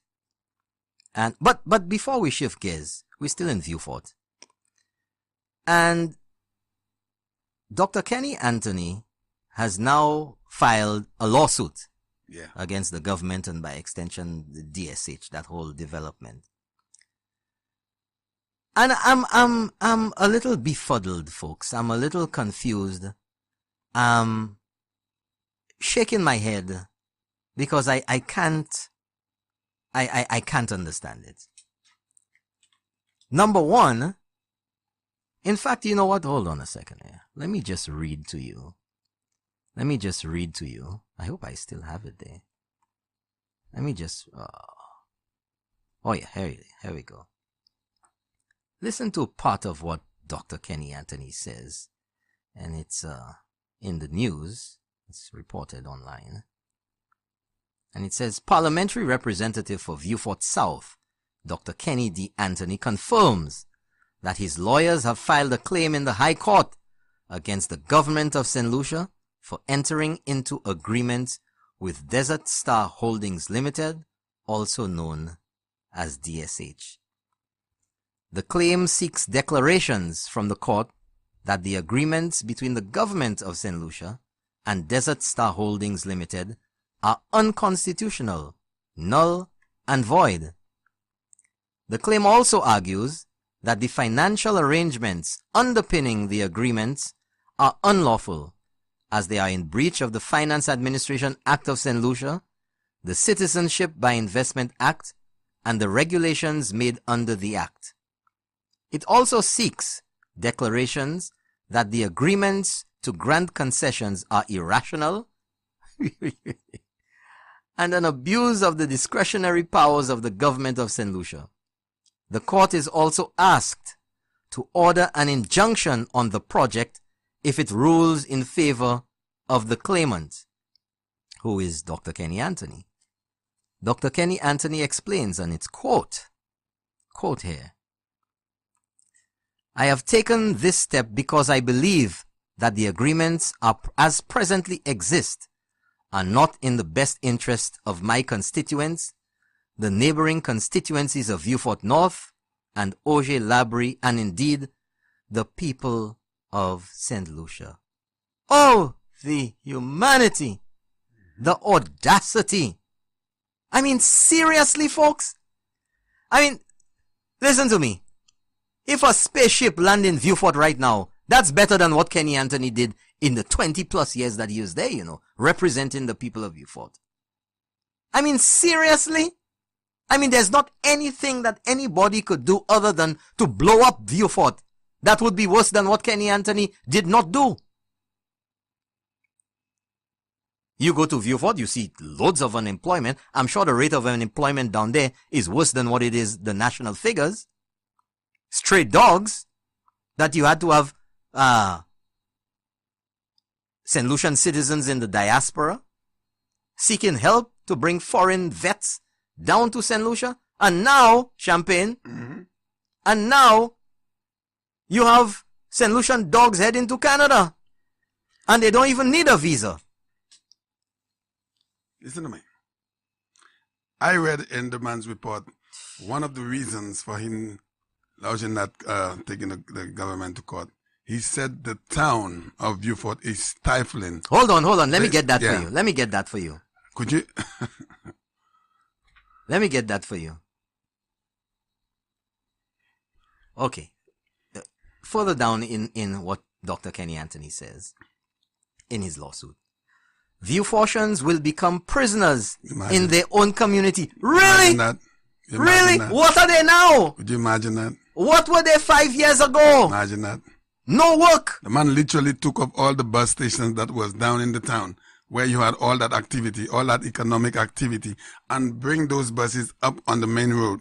So it stifled the town. I don't understand that. It killed it. Oh, let me read that again. Viewfortians will become prisoners in their own community. Yeah. Okay, so let me ask you a question. With all the development that's taken, that's been on up north, Yeah. since the opening the new highway in the early 70s, with Rodney Bay development and all the hotels up north, do you feel like you're a prisoner in your own home? I mean, what absolute foolishness is that? Man, listen. Hold on. Development in the South for people who have been out of work for decades, for record unemployment of the youth, for stray dogs galore all over the place. And I'm surprised they ain't that type of restaurant, too many of them, if any at all, down there. Right? When I read that stuff about the stifling Oh, of downtown my Beaufort, gosh. I had listen to me, I paid no more attention to any other thing. Because... But hold on. But hold on. Don't get it all in a bunch yet. Further, I cannot accept that the site which accommodates the National Stadium should be yielded to DSH. Where is he getting that information from? Who said that? Where was that coming from? He makes reference to agreements. Is he party to the agreement? Does he have an official copy? Where is he coming from with this information? Because the government has said on multiple occasions that they have signed a framework agreement. But what I want to know is... And he has representation, you know. Well, lawyers will do anything for money. State of the art, because that's his word, a state of the art lawyer. State of the what? State of the what? State of the art lawyer coming in to represent. Might start with A, but I don't know about the rest. And then now you read the part about the livestock farmers there. The livestock farmers. You see something about But let me tell you something. Fencing. Hold on a second. That livestock farmers will be adversely affected. Words to that effect. 12 in cows, the South. 12 cows. And the entire But what I want to know is which livestock farmers... He couldn't give you a name. Hold on.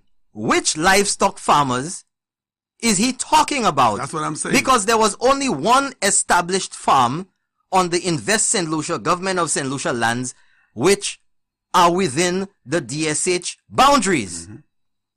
And that individual had a 15-year lease from Invest St. Lucia. Right. The lease was about midterm with about 7 years or so to go. Mm-hmm. The individual, after negotiations with Invest St. Lucia, eventually the two came to an amicable agreement and he was paid off. The cows and goats and pigs, whatever he had there was none of that. have been whatever he had, because he had made some improvements, fencing and whatever on the lands. He was paid for that, for his work and for the move and all of that. Okay. And he has relocated. Right? Yes, thank you very much. He has relocated. So the farmers with the Hold on. So what I want to know now is, number one, Dr. Kenny Anthony supposedly being a lawyer. Right. Because you left to wonder. I'm serious. I'm honest. You're not sure. You know, because when you see certain erratic statements being made, there will be no peace, we will fight you. Yeah. As a former prime minister, you have to be more prime ministerial. You have to be more diplomatic. You have to be more St. Lucian. Let's use the term. Yeah, where's your St. Lucianness? Huh? You have to be more amenable to discussion, to negotiation, to advancing. But I don't know, maybe it is that, you know, people are like that. You know, somebody new comes in and they're able to do what you didn't do after so long, and you believe that it's going to show you up. So now you want to block everything that they do. You know? You want to block everything that they do. So it does not seem like you were useless when you were there. So if they're just as lousy as you were, then we're equal. Nobody can point a finger. So here's the question. Because when things arises in this country, I call my friends, people that I know that could explain them to me in a better sense. And they give me an explanation. Do you know anything about the claim that you could say to St. Lucians out there that are concerned? Because I know people are concerned based on that that claim. Can you say something to the people? Well, you brought me right there. Now. You brought me right to the next point that I wanted to get into, the discussion that I want to get into. You see, and that goes to Dr. Ernest Hille. In fact, let me play a clip from Dr. Ernest Hille here for you. Let me just get something here because I want to read. Oh, I have it up here. Let me get that. Which one is it?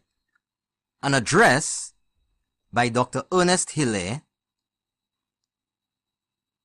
Castries South MP, on the market steps on the 18th of April this year.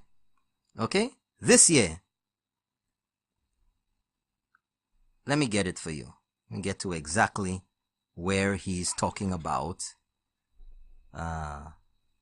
CIP. Because what you spoke about, what you're bringing up is St. Lucia's reputation and the stability of the country. Right? Hear what Dr. Ernest Hille had to say at that meeting. Focus on critical issues. And let us start with the CIP. Let us start with the CIP. Alan Chasney is destroying the reputation of St. Lucia through the CIP. What? Hold on.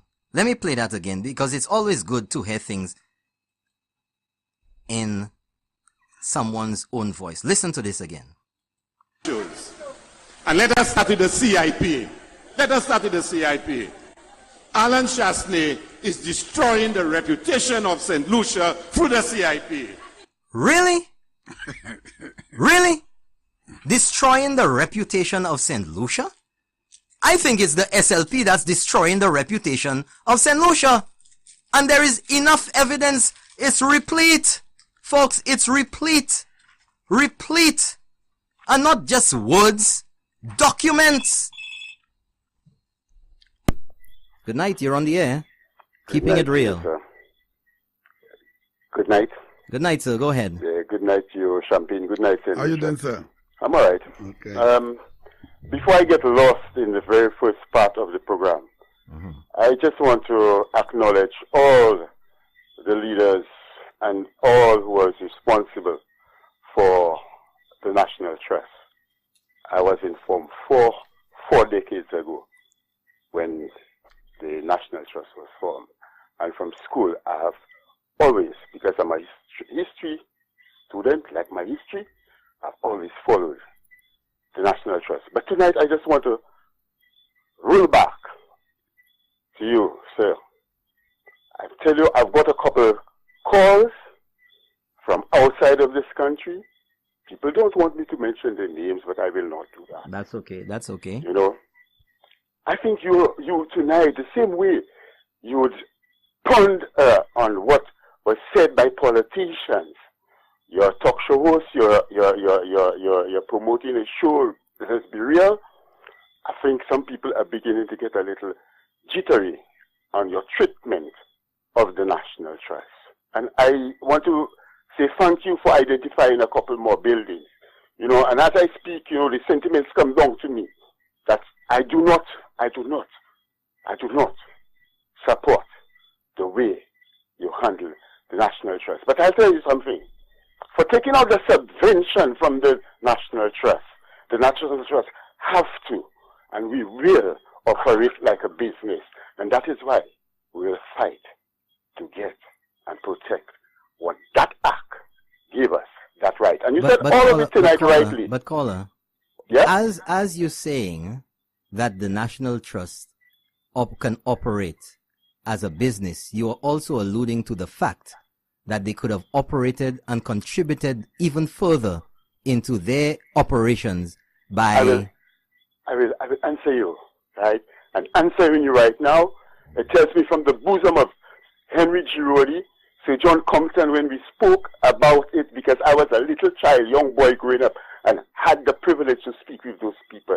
And the sentiments of the National Trust was cohesive government, and for the last 4 decades, the subvention and the treatment of the leadership.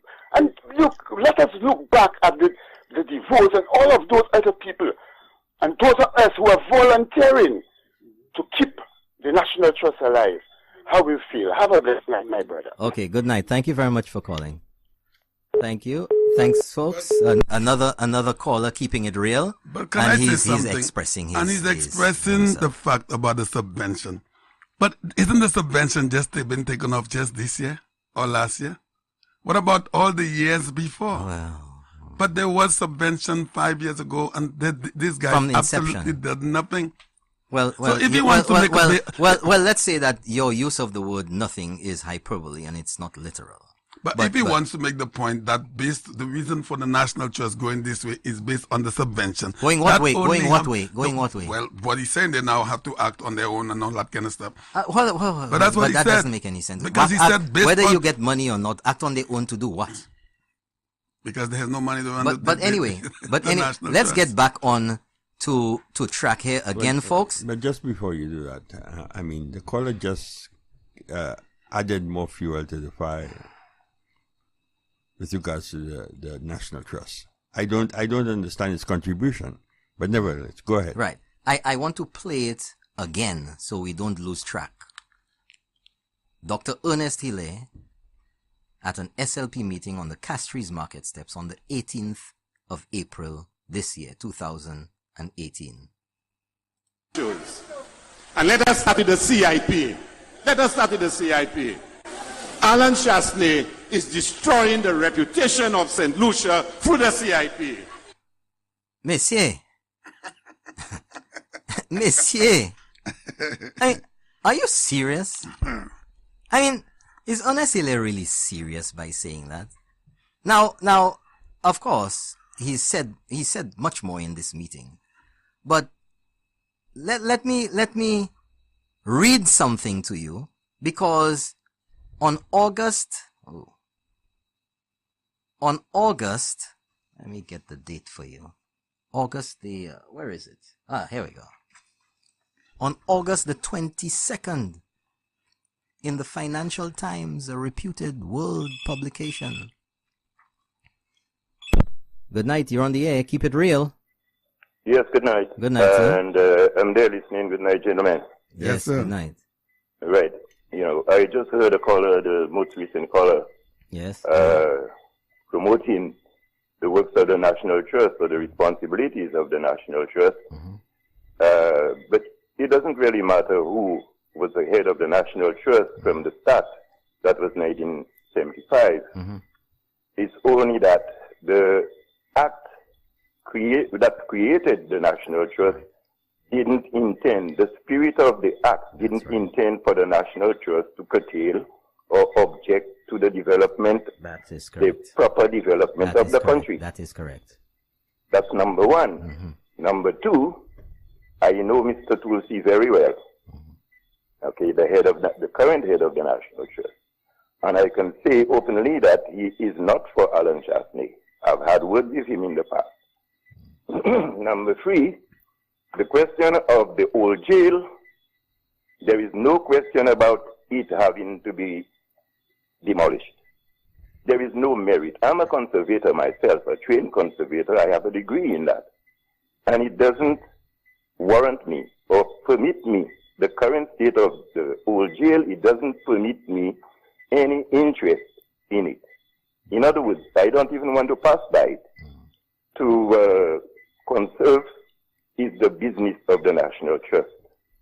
Now, first of all, if you want to conserve a building under the National Trust or the auspices of the National Trust, the building is made of stone, mostly, or the main building.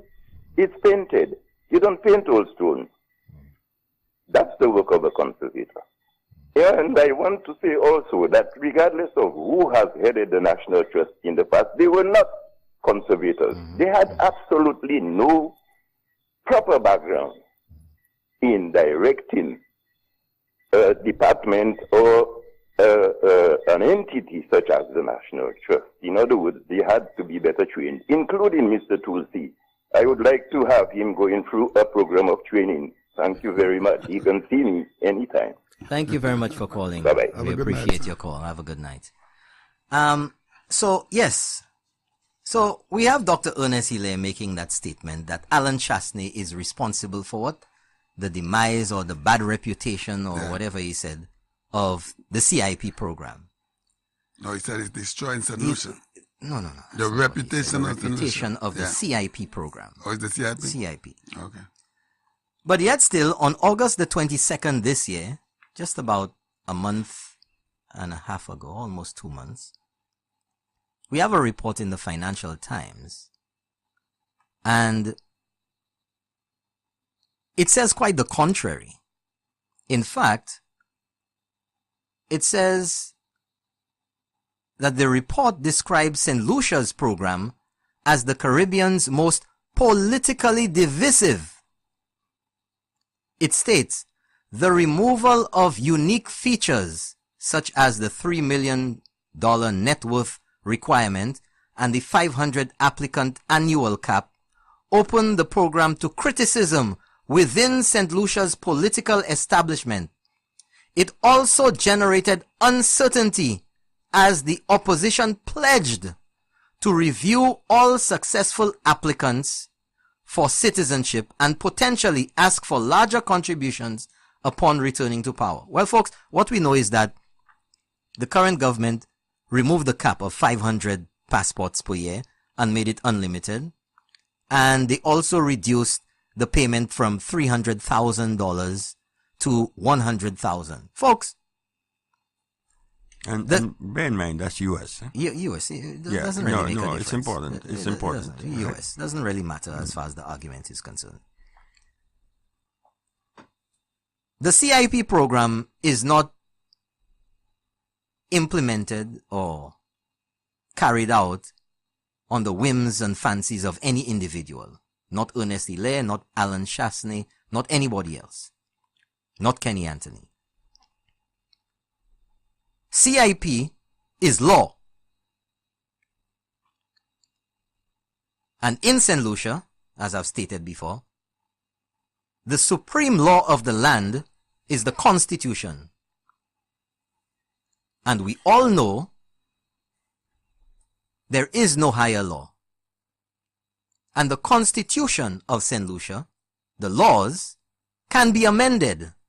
In fact, if you remember, folks, a number of years ago, Susie Dovey headed a commission or a team which had been empaneled or selected to examine our Constitution and what sections of the Constitution, after consultation with St. Lucians at home, they visited St. Lucians in New York, in Miami, in London, in Canada, all over, to get feedback on what needed to be amended in our Constitution to bring St. Lucia up to modern times, if you will, to make something more applicable in this modern age.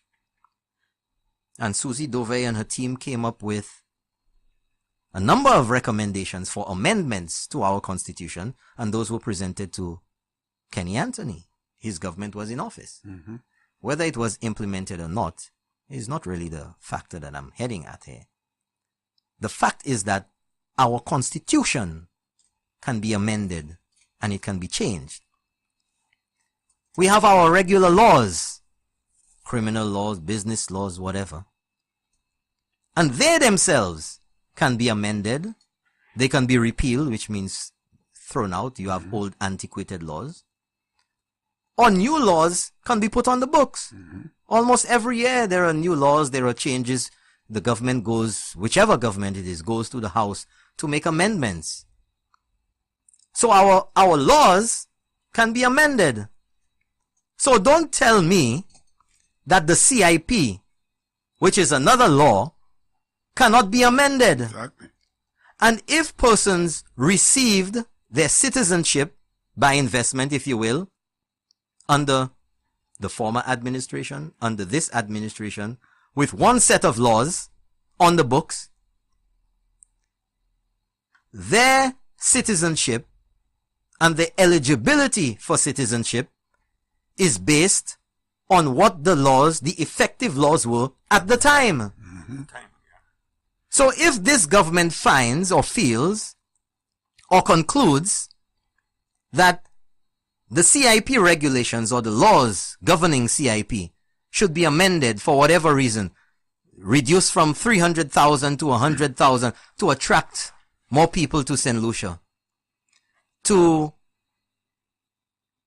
change, make whatever changes, 100,000 to change the annual limit from 500 passports to an unlimited number. And if that goes to the House, you see, there has to be respect for the process, our democratic and legal process in St. Lucia. If this goes to the House and it's passed by a vote in the House, I'm sure when those aspects of CIP will change, Ernest Hilaire was in the House. I'm sure he had his opportunity to argue about it. If he did whatever he said, it's fine. But ultimately, it's put to a vote. As many of that opinion say aye, aye. As many are of a contrary opinion, say no. No. The ayes have it. Yeah, I think the ayes have it. 2 against 1. You said Yeah, no, that's I right. said aye. Right? That's democracy. Why would you say no anyway? Because I had nothing else to do but say no. Well, you know, what a true reflection of the House. Order, order, Sorry. order, order. Yo, Mr. Speaker, I ask that the member for Union please sit down. Union Terrace. Union Terrace. Right? So, folks, the CIP laws can change. And if this current administration are the ones who changed it, and the SLP now, the opposition, is threatening, oh, listen to this, are threatening, because for them to be empowered to do anything that they say in there, in fact, they can't, but for them to have anything as what was previously on the books, they have to come in and change the law. So that is not a threat. That is a reality. No. Based on what you just said, the laws could be changed. Yes, the laws can be So they're changed. going to tell you they will change whatever law that is. Yes, there. but the law cannot be changed in retrospect. Okay. Right? You cannot say today that smoking marijuana, let's just say, let's say this government said marijuana is no longer illegal in St. Lucia. Right. The SLP or any other government cannot come 5-10 years down the road and say we don't agree with that and change the law and tell you that because you sold marijuana or you smoked it 5 years ago or last month that you're going to go to jail. I'll lock up all the people that used to smoke because, Yeah. You know, the law at the time, whenever you make your application, whenever you are granted citizenship in St. Lucia, the law at the time is what applies. That's right. If a future government wants to change the laws, right. then subsequent to the changing of the laws, applications for citizenship will be guided according to what the new laws are. All right. Kenny Anthony, Ernest Hilaire, and the whole pack of them know that is absolute baloney what they're saying. However,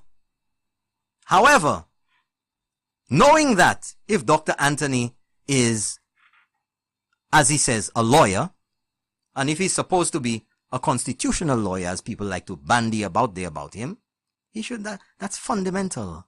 This is not any complex stretch of legal jurisprudence. That's basic. Whatever the law is at the time is what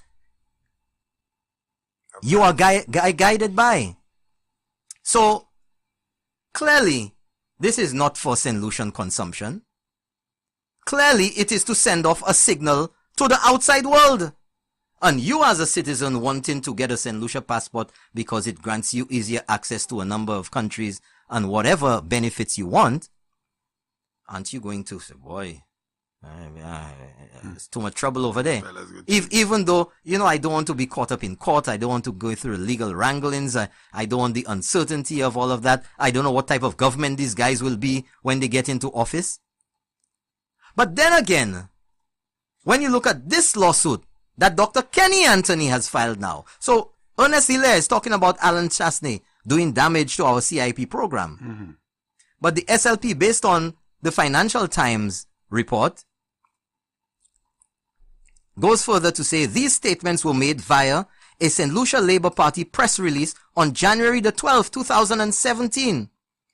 The release said exactly what they said. Quote, the Labour Party believes that the removal of the US $3 million net worth, the cheapening of the level of donation as a qualifying investment, and the removal of the annual limit of 500 applications and the guarantee of processing all Desert Star Holdings applications in 35 days should all be reconsidered for the sake of the reputation of St. Lucia.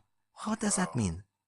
Ernest Hilaire, more than anything else, knows that the due diligence which is performed on every applicant is reputable, is done by reputable companies. As a matter of fact, the majority of the due diligence companies which still operate on behalf of the government of St. Lucia and the others, but those that still do, were the same companies employed by the SLP administration when they implemented CIP.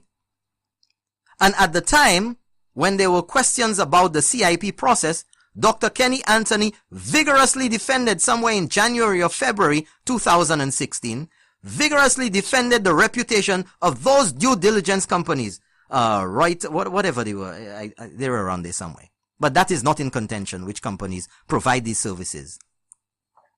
Right? And Dr. Ernest Hilaire is very well aware of the time frame it takes, the time frame it takes other countries to get results from the due diligence companies. He also knows why there has been a very long time for St. Lucia's applications to come back with a response. I don't need to go into it. Dr. Ernest Hilaire knows, and he knows that I know that he know. Dr. Ernest Hilaire, you know that I know that you know that you know. Boy, what you're saying, that it brings back memory. There was a famous statement that was made almost identical to what you just said. Okay, it went on. The SLP wishes to inform that a Labour Party government will review every citizenship granted by the UWP under these new requirements. Hey, y'all can review them if you want. The Labour Party believes that the CIP should be presented as a premium, selective and highly valued option and not sold as the cheapest option available to any and everybody. Can you believe that? So, the SLP believes that they alone, it's the same thing again. Same thing again. But then again, this does not affect St. Lucians. Who is this press statement going out to? Well, you see? Where's the leader of the opposition in all this? Hold on. I ain't finished yet. But that's the leader speaking. Hold on. That's the leader speaking. Hold on. Yeah, okay. Okay?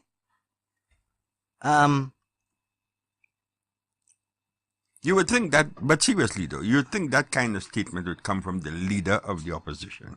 That was the leader. Hold on. Which leader? Which statement? That came from the SLP, as a SLP press statement. Yes, you know, but when but somebody made the statement, so Brother Ellis is asking whether or not that was the leader. Hold on. Let me play something there. Oh, we have a call.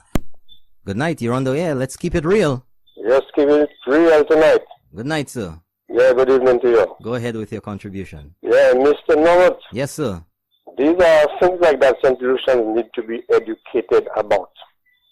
And not by just calling Newspin and nobody can answer them right away on Newspin or Henry Paul. You understand? Well, take care you make the fellas grow a bab on me there. Eh? Now, let me tell you, they can say what they want because they call in Henry Paul and they identify themselves and they telling you which political party that they are affiliated to. Yeah. They saying the same thing on Newspin as well. Okay? Right now they already branded Carrier FM as the UWP radio station. Well, yeah. Well, I know okay? that. You know that. Well, I don't know. I don't care. The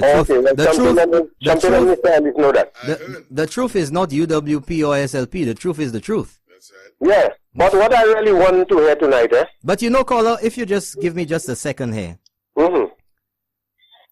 Whatever points that I make on here, and whatever I refer to here, I give everyone the opportunity to get that very same information and research. Yeah. I tell you where I found it. I tell you what the St. Lucia National Trust is, what number, what the act is that created the trust. I give you all the information. I give you the dates. I give you the names. I give you the times. Yes. No fabrication. Okay? Now, No fluff, no bluff. These are the kind of things that I want them to call tonight. Put you on the spot. Question you. Let St. Lucians hear the question and the answer that you're going to give to them. Because they are listening. Don't hide themselves behind Newspin and Ripple for tomorrow morning or Claudia's show on Wednesday and Friday. You know, where nobody can call and question.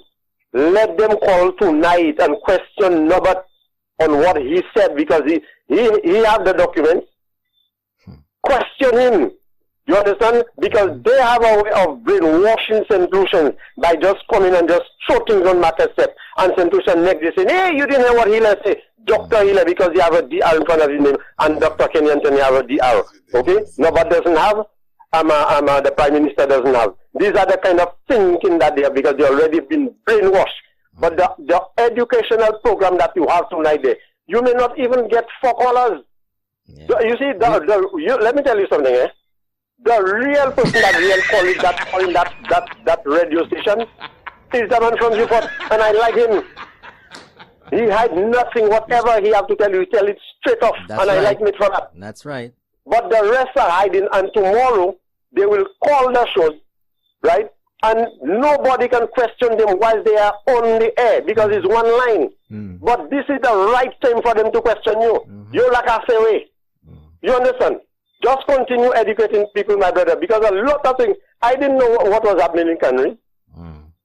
A church turned into a nightclub. It was. Huh? Yeah. And the trust didn't know about that? That's right.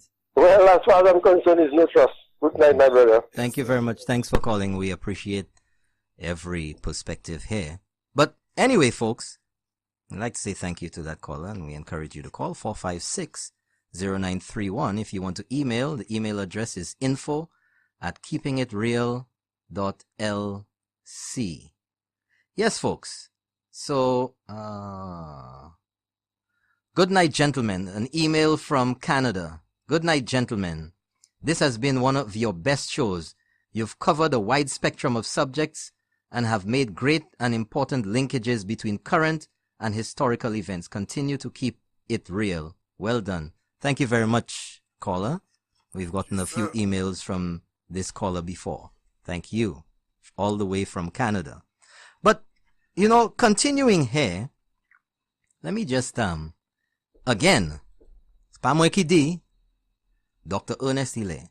Let me see if this is the right spot here. Let me just get this right here for you, folks.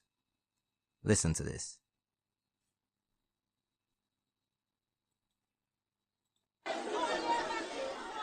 Let me tell you something about Guineans. When Guineas was chosen to be High Commissioner, and I want you to listen to me. I want you to listen to me carefully. When Guy Mears was made High Commissioner. Well, folks, this is the same public meeting on the Castries Market Steps on the 18th of April, 2018. It's Dr. Ernest Hille once again. Let's continue, and as he goes along, we'll stop, and I will give you my analysis of the paralysis, and we'll continue. Here goes. He called me. Now, folks, Dr. Ernest Hille is talking about Guy Mears, our former Minister of National Security, who was selected or appointed by this administration, this Alan Chasney administration, to be the St. Lucia's High Commissioner in London in the UK. And this is Dr. Ernest speaking about that appointment, having been the previous St. Lucia High Commissioner in London. This is the pinnacle of diplomacy or diplomatic position. This is the pinnacle of responsibility of diplomacy, as I stated, of decorum. You meet the Queen. You should have seen him when he presented his letters or officially met the Queen in his tail suit. His tail suit. Dr. Ernest Ile bowing to the Queen and shaking her hand. You should see that picture. It's in high def. I saw it. Yeah. A man with such demeanor for the Queen. Yeah. And will speak of his, not his predecessor, the one following in his footsteps, with such disdain, with such disrespect. And that is what we have to look forward to for leadership, for guidance, for governance. Imagine that. Let's continue. And he said, Ernest, when I went to England, everybody said you were an excellent High Commission. You were very good. And I want you to sit with me and help orient me and explain to me what this job is all about. Now, folks, isn't that what is expected to happen when you are taking over from somebody, whether it's as the High Commissioner, whether it's in an office as a manager, whether it's at a bar, even when you're taking over your shift, the person has to tell you XYZ is the case. And especially if you don't have experience in that particular office, even if you're coming from London and you're going to Washington, the vibe over there is different. The culture is different. The people are different. The system is different. So the person you're taking over from will explain to you, well, you do XYZ. This is what you do. The files are over there. These are the numbers of the embassies. This is what you do for special occasions. This is how you shake hands. You know, the whole protocol thing. But Dr. Ernest Hilaire is making it seem as if he was doing a favor to his countrymen. That's what I was saying. To his countrymen, so that his countrymen would be able to better or adequately represent St. Lucia in a foreign country. Let's continue to hear what Ernest Hilaire, because what he's saying there, you see, folks, you will hear it in his own words, and you will see whether my analysis of the paralysis is logical and is in sync with what you think about what Dr. Ernest Hilaire before you go to is that, saying. is that the same guy, Mez, that they wrote the... we get into that. We get into you two en You two en It's a sequence of things going on there. All right. Okay? Let's go, folks. I spoke to some of my comrades. Listen to this, and folks. they told me, Ernest, be careful. Be careful. You cannot trust those guys. What's there to be careful about? What's there not to trust when you simply transferring your knowledge and the information about the job, about the office? Hold on. Hold on. Let's continue. Dr. Ernest Hilaire again. And I said, no. St. Lucia comes first. You heard that? St. Lucia. Listen to this. St. Lucia comes first. Let's hear what comes next. I will sit with Guy Mayers and I will explain everything for him. Okay. I sat at his home. I spent hours with the gentleman. But Ernest is saying that as if he's so angry that he actually did. As if he was doing Guy Mayers a favor. Right? I mean, can you believe this? This is the level of diplomacy, the level of representation. We need to get out of this gutter politics type this thing. Is the guy who wants to be the prime minister. Let's move on. I explained to him all the things he must do, all the things he must avoid doing. I even told him where to buy clothes. Before Ambassador That's right, with your $1,000 suits and whatever. But that's what you should do. I mean, when new people come up, you don't know the lay of the land. You don't know where the stores are. You don't know where Harrods is. You don't know where Mablach is. Marble Arch. Right? You don't know where Ipswich is. You don't know what bus to take, what train to take, get down in the tubes, whatever. The person, your predecessor, imparts that knowledge to you. It's part of continuing, you know. From a protocol. It's what's expected. But he makes it seem like it was such a burden, Yeah, like boy. like it was. Doing Although that, although he wanted to do it, but it was such a burden. Yeah. Let's continue. Sir, I explained to him how the High Commission operates, how he must present himself, the things he must go to, the things he must not do. All of that I did. And when we were finished speaking, he said to me, can you give me your contacts for football and cricket and for tennis so I can go there too? But he's saying that as if to slight him, that he wanted to benefit from something special. That's what you do. Your contacts, the contacts from the office belong to the state. Where you went to and all of this facilitates They were your not job. his. They weren't his. It's part of the job. When you're a diplomat, you have to go to functions. You have to go to events. You have to go to cricket. Because all of this is where it's called networking. In the business environment, it's called networking. In diplomacy, it's called networking too. You meet people, you discuss things. That's where you meet people. But somebody must have given it to Ernest Hilaire when he No, he took was up the born job. with it in his head. Oh, he was. He was born I with think it. so. No? He went up there. He never asked any advice from the staff. Nothing Nobody at all. gave him any No, he knew all of it right away. Right. Yeah, this is so pathetic. It's so pathetic. Yeah, pathetic You know, is the word. Dr. Ernest Hilaire, at that level of competence and education, at that level of office which you attained, at that level of representation of being an elected representative of the people of Castries South, this is how you descend. Yeah. And you put it on the record to speak like that, man. You see, those people don't take their recordings and listen to themselves. If they would just listen to themselves, they'd realize how silly they But sound. Alan Chasney is the one who's destroying the reputation of St. Lucia. Yeah. Right? Let's continue. There's more? And I said to him, don't worry, I'll organize all of that for you. Because St. Lucia came first. I was interviewed in the parliament. Hold on now.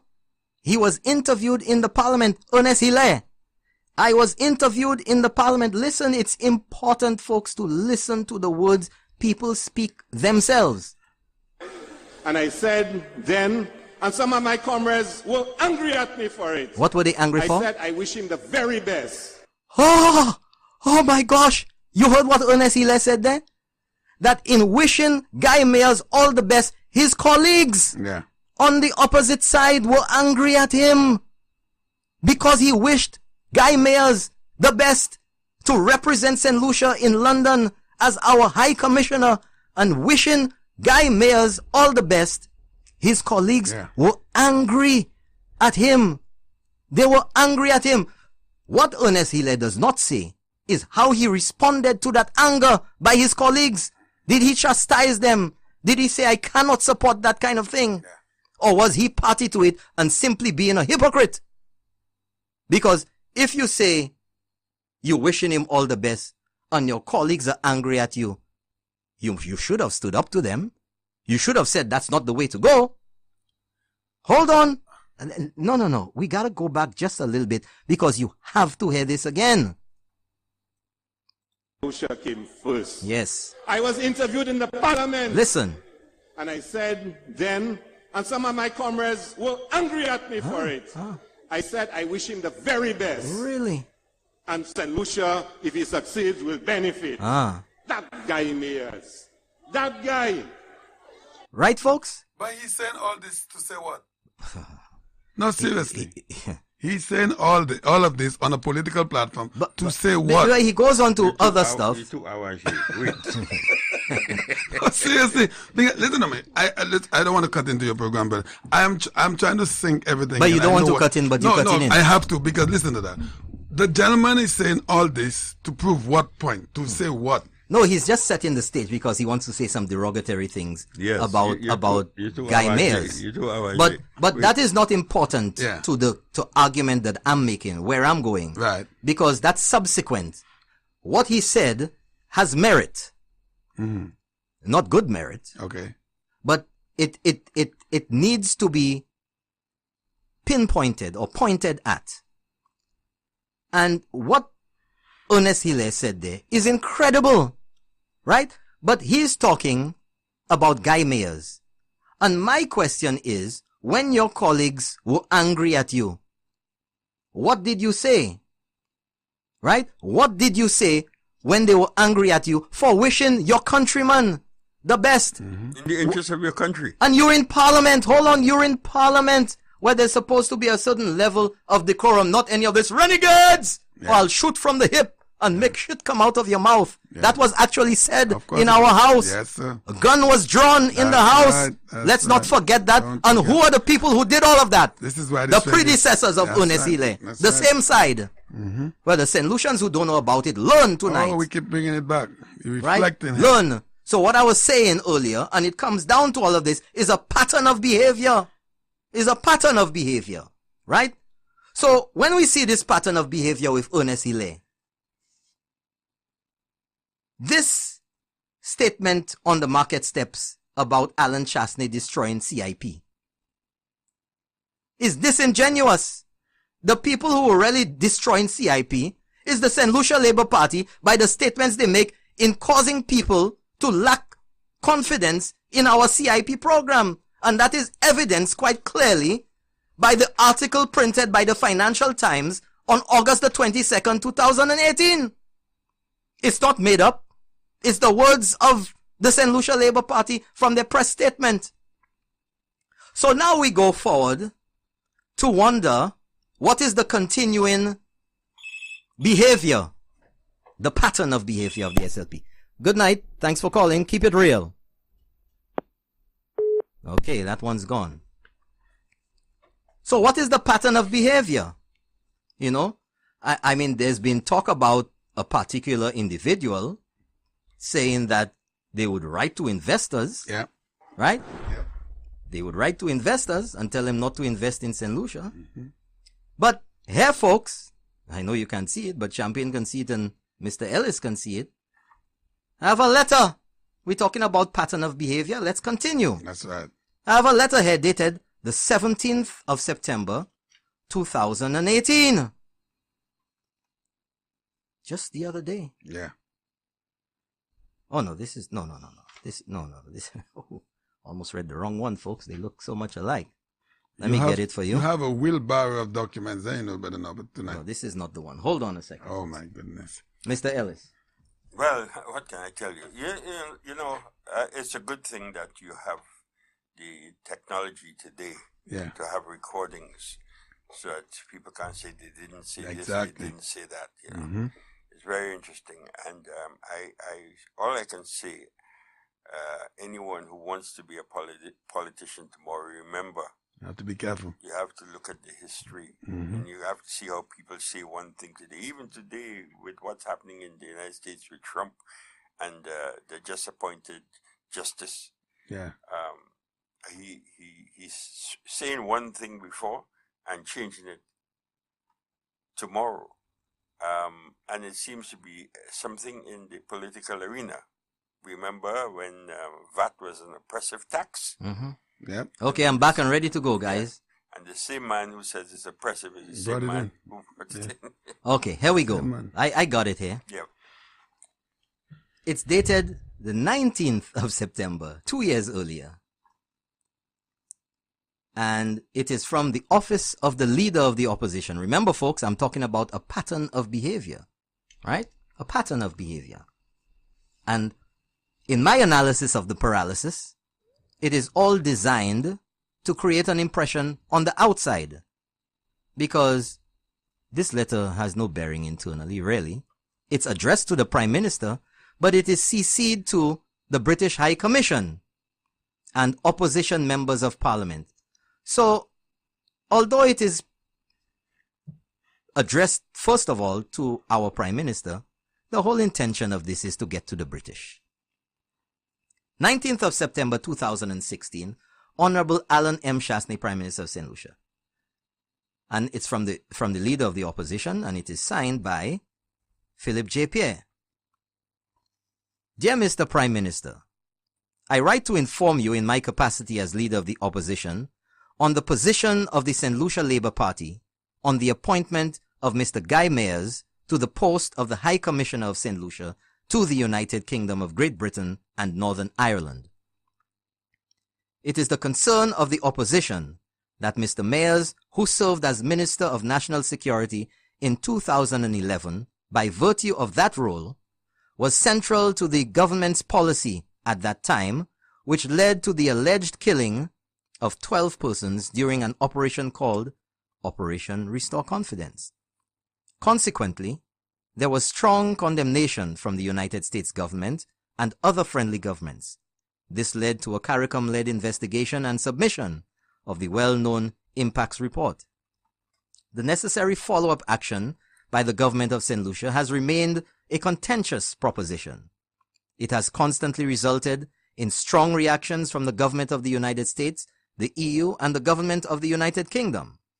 It is difficult to accept that with the matter still unresolved, how appropriate can it be for the minister who had oversight of the operation to be recommended for accreditation to a principal diplomatic posting?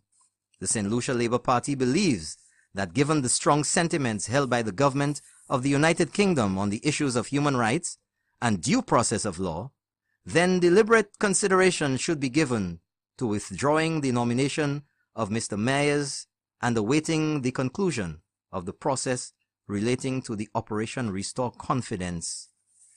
I wish to assure you of my highest consideration. Highest consideration of what? Well, of course, that's protocol just to end your letter of that, but Philip J. Pierre doesn't have any highest consideration for anybody as far as this letter is concerned. So the working of Ernest What is Hilaire, consideration? Couldn't he have gone to the Prime Minister's office and discussed it privately with him? Why does a local matter have to become an international recorded incident as far as I'm concerned? Yeah. Huh? What was this? Writing to the British was to accomplish what? To tell them, hey, indirectly, don't accept Guy Mayer's appointment. That's what it was.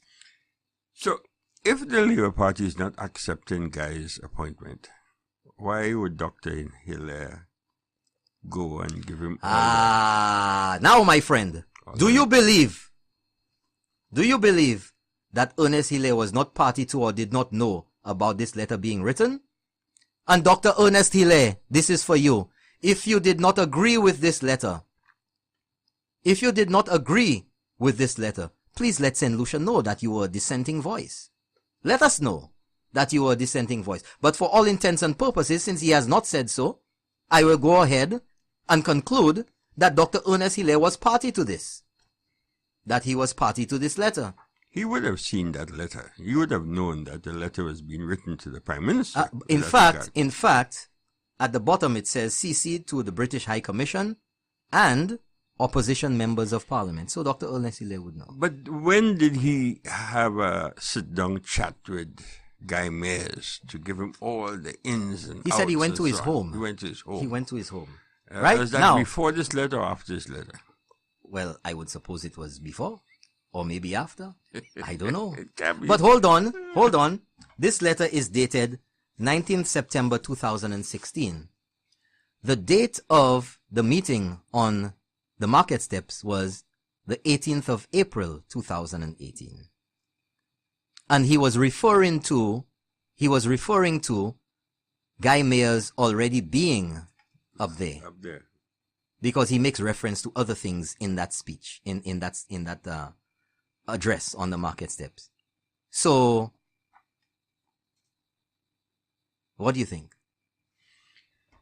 Well, now, folks, the pattern of behavior I'm talking about, this letter, Dr. Kenny Anthony's lawsuit, which clearly sends a message outside of St. Lucia to investors, because who now, after that CIP statement, who now would want to, as an investor, want to come and tie up their monies, tie themselves up, wanting to invest, make some money, and you have an opposition that's hell-bent on taking you to court, going after investors, impeding in every way, opposing everything the government does, every single thing.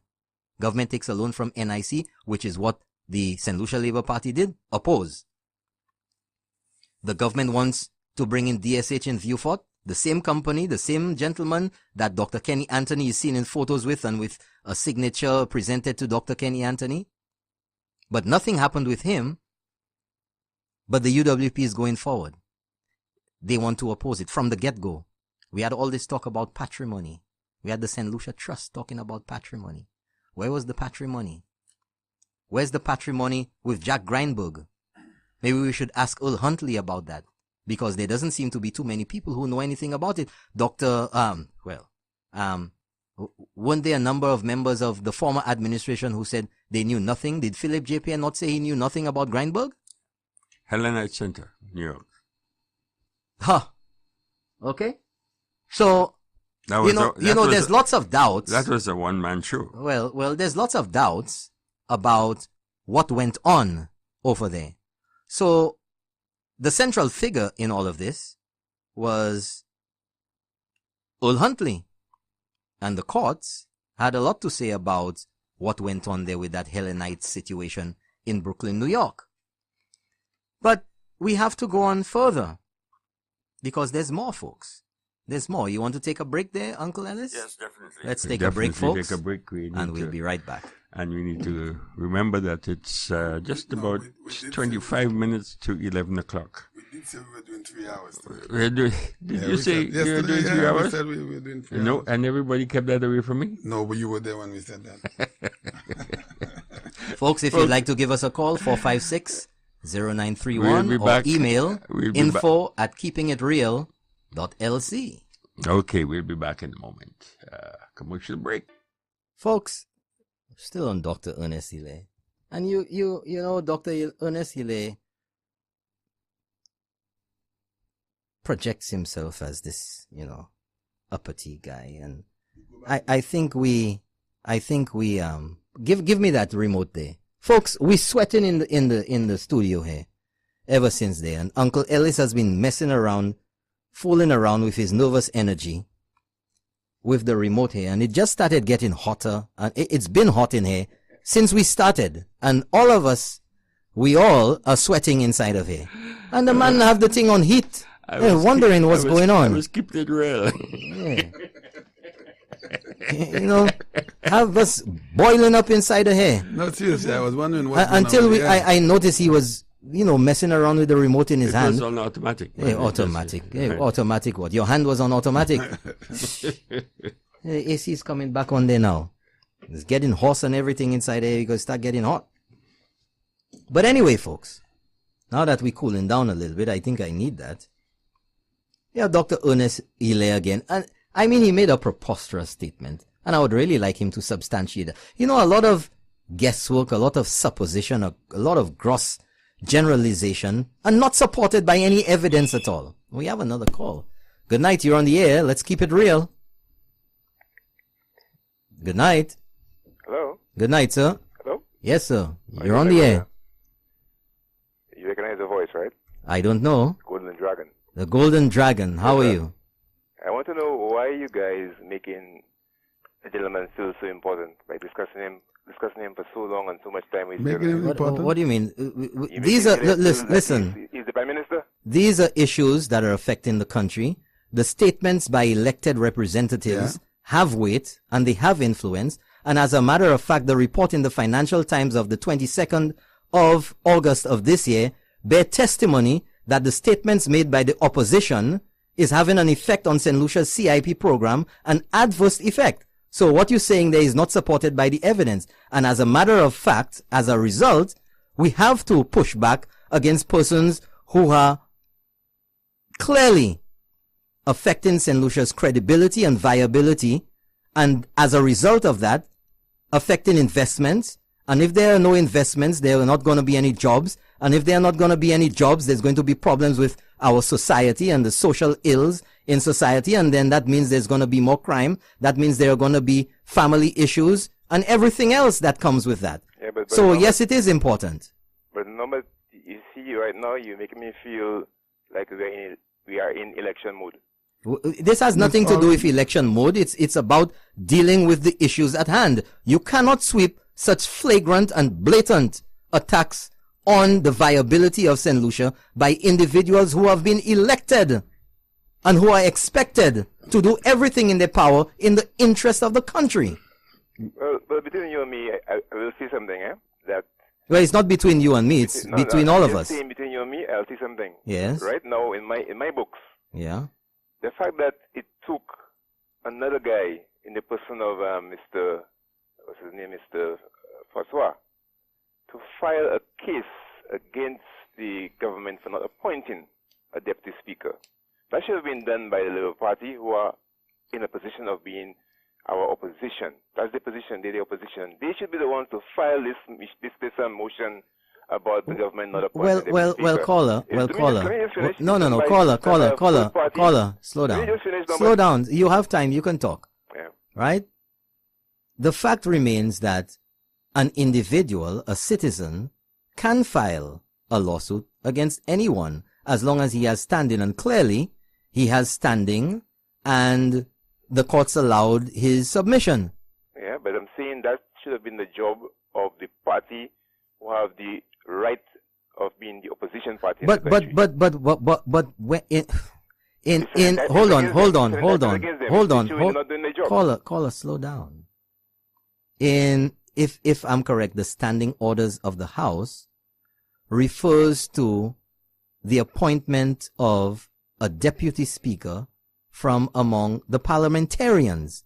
It does not say from among the majority or the opposition. So the government and the opposition are responsible for coming up with a deputy speaker. That is clear, and it has been brought up ad nauseum. And it's clear to you So if the opposition wants to take the matter to court, obviously they have said so, but they can't, because if they take it to court, they'll be taking themselves to court. No, but you must understand that in the House, the majority always rules. So there's no way that the Labour Party can produce or nominate somebody and they will win. Why not? But that does not. Why they don't nominate one? That doesn't make any sense. That's not a logical. That's not a logical argument, because the Labour Party can recommend a member from any of the 17. They could recommend anybody.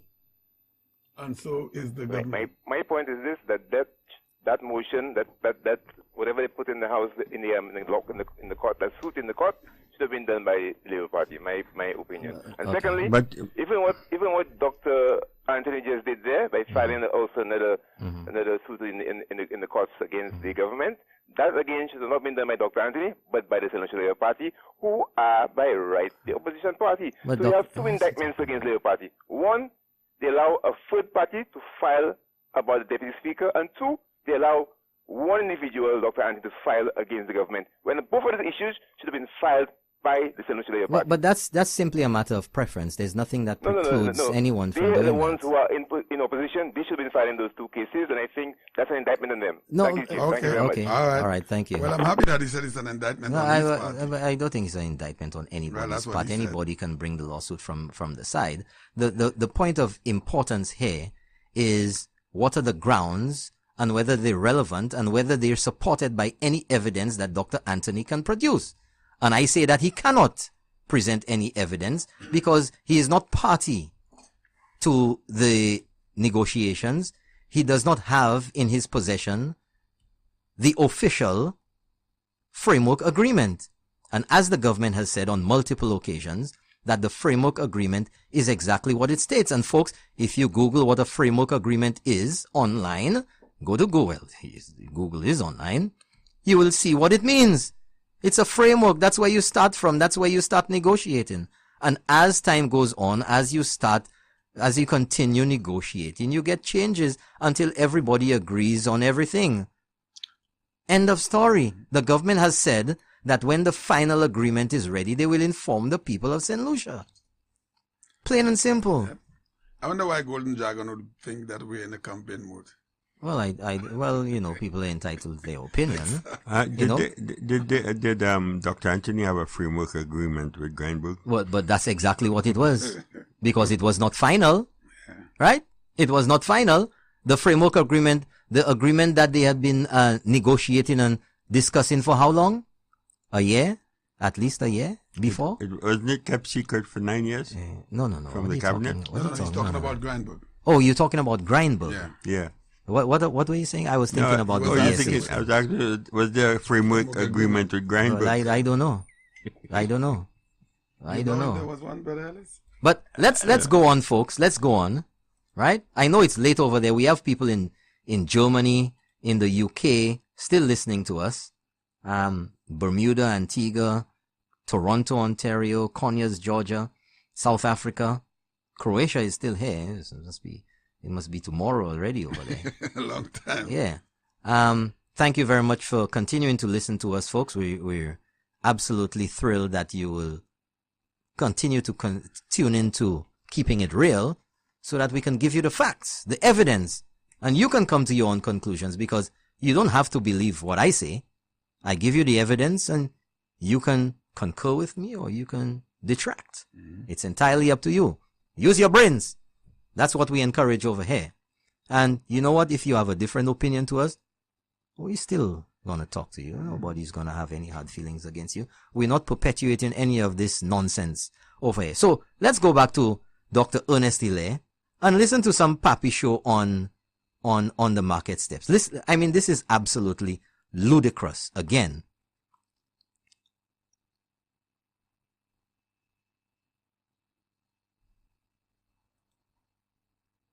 Cambridge Analytica, nastiness, hack your accounts, distort information about you.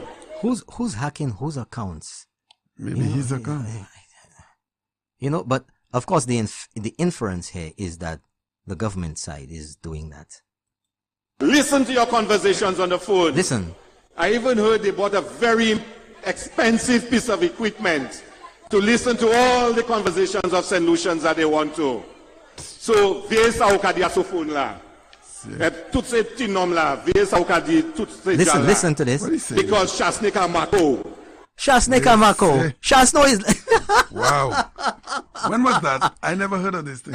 Shasnika Mako. So Alan Shasney, the Prime Minister of St. Lucia, is listening to people's telephone calls. I mean, how do you expect anybody to take you seriously with this foolishness? Yeah, boy. Play that again. Seriously, I never heard that before. No. It's not about wasting you have time. to hear that again. That is so petty. Listen to the it. Pettiness of that. I've never heard that before. Listen to it. Of equipment to listen to all the conversations of St. Lucians that they want to. So, viens sa okadia so phone la. Tout se petit nom la, viens sa okadi, tout se jala. Because Shasnika Mako. Why? I mean, seriously. But that's not even politics. That doesn't That's even just make nonsense. sense. That's nonsense. Wow. That's Papi show. Let me remind you guys that they are listening to all your conversations because they believe they can use it against you. Wasn't it under Dr. Kenny, I think, that there was some law? I'm a little gray on this. Where you had to go to a judge. No, you had to get a judge to approve for them to monitor phone calls. Yes. There was something remember, there's something that I can't remember something right that effect. now. We have to try to find that one. Yeah, but that was under. That was outside affirmative action. That was something else. But the point is that if they needed to get information. Or to be able to monitor, they had to get the permission from a judge or from the courts or something like that. I just can't remember it right now, but... Yokamako. Well, the Prime Minister of St. Lucia has nothing better to do. Go in his... Stay in his veranda and Marco... Well, there is something... There's a saying in Creole, but you know me already. Yeah. About if taken in front. Yeah, point devant. Avant devant point. Yeah. You could say that? Let me hear you say that. I ain't going to try. Try. Point devant, avant devant point. I've not dinner yet. Now, folks, listen to Dr. Ernest Hilaire again. This time from last week on a show with Andre Paul. Good night. You're on the air. Let's keep it real. Hi, good night, gentlemen. Good night. What's up with this guy? Which one? That Makume that's saying Sasnika Mako. This man has a stinking attitude. You don't hear the way he speaks? He have no full stop, no commas. He just speak on like, I don't know what's up with him. He's bright. I was just about saying that on Andre Paul's show where he was saying Mr. Ellis had it last night. Or Dominic said he's not in the league for him to go to court with him. Yeah. And I think he's it. But you have to understand he's not it because his whole attitude stinks. He doesn't know how to speak. When Ernest Hilaire came into that party, I'm telling you, when they won the election, promised is speaking acting like all bad boys, you know, he's slung and things. So Yeah. I had to message him and tell him, be careful with the way he speaks because people will think he's a dirty fella. Yeah. You know, his first speech after the election, man, just like, you know, his bad boy thing and his this and his What that. I was bad so annoyed, you know. What bad boy? I was afraid he's become the worst thing in the Labour Party now. He's simply an He likes upstart as too far much as I'm rural. concerned. Yeah. It's not even about. For him is rural. It's not even about caller, Mhm. I don't want us to label Dr. Ernest Hille on our own. Mhm. I want us to let his words Yeah. indicate exactly what he is. What he is. Yeah. Right? Yes, because he needs to hear himself. Yeah. No, Partly- he That- needs that- to that's hear what I some said. recordings of himself. You need to sit down and listen and to you his said that recordings. earlier. I said that Yes. earlier. Yeah. Yes, I heard you say that. Yep. All right. No, I'm there listening ever since y'all started, but that thing I heard there, Shatley Kamako, Yeah, that's absurd. That is so ridiculous. petty. Ridiculous. That is That's really not petty, ridiculous. it's ridiculous. Yeah, really ridiculous. Anyway, good night. All right, Thank Joyce, you very have a much good for night. calling. Right, you're welcome. Bye-bye. Okay. Yeah. Right. So, folks, Dr. Ernest Hille, last week, I think it was, what date was it? The 6th. The 6th. And on Andre Paul, that makes me mad. So let's hear what Dr. Hille has to say about Dominic Fede. Court. I know that. I was in court yesterday with Alan Chasney, but Dominic Fede is not in that league. He's not in that league. Dominic Fede is not even a full minister. You heard that, folks? Dominic Fede, that's the words of Dr. Ernest Hille, parliamentary representative for Castries South. Let me just go back just a little bit again, okay? Just a little bit. Just a little bit. Where it is there? 5, yeah. Just a little bit. Just a little bit. When I heard that in Trinidad, I know that. I was in court yesterday with Alan Chasney. Let's go. But Dominic Fede is not in that league. He's not in that league. He's not in that league. Dominic Fede is not even a full minister. You heard that, folks? Dominic Fede is not even a full minister. Now, let's listen to what Dr. Ernest Hille is saying. About a full All right? minister. He said he's not a full minister. And he needs to reflect on that. Can you explain that? What do you mean he's not a full Well, minister? he's minister in the office of the Prime Minister. The Prime Minister is the Minister of Tourism. Wait, you heard that? Hold on. You heard that? No, The Prime Minister, hold on, because the structure of the ministries have changed. Mm-hmm. So he's saying that Dominic Fede is just a regular minister. Yeah. And Alan Chasney, you heard him there, say that Alan Chasney is the Minister of Tourism. Let's hear that again. It's very important. Needs to reflect on that. Can you explain that? What do you mean he's not a full minister? He's minister in the office of the Prime Minister. The Prime Minister is the Minister of Tourism. He is a minister in the office of the Prime Minister. Mary Isaac lost the election. She was made a full minister. Herman Gill Francis did not contest elections. He's a full minister. But what is a full minister? Nah, that would He be hasn't like explained that to what a full minister is, you know.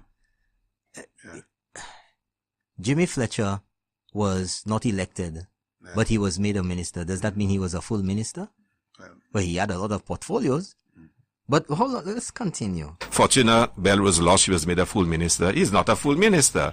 So, I actually asked him that question on a previous program, and he did confirm that he is a full minister. He is? That is what he said. Maybe only in his imagination. Maybe. But So you heard that? Now listen to that. Ernest Hille, he said, he is, feigns ignorance. You know, unusually I find he does that when he's trying to put across some, all thinking. He's trying to push something that's not quite consistent with reality. Right? He is, as if he doesn't know. Right? As if he doesn't know. Alan Chasney is the Minister of Tourism. So Dominic Fede is just a minister under the PM. But let's hear Dr. Ernest Hille later. What is Dr. Ernest Hille?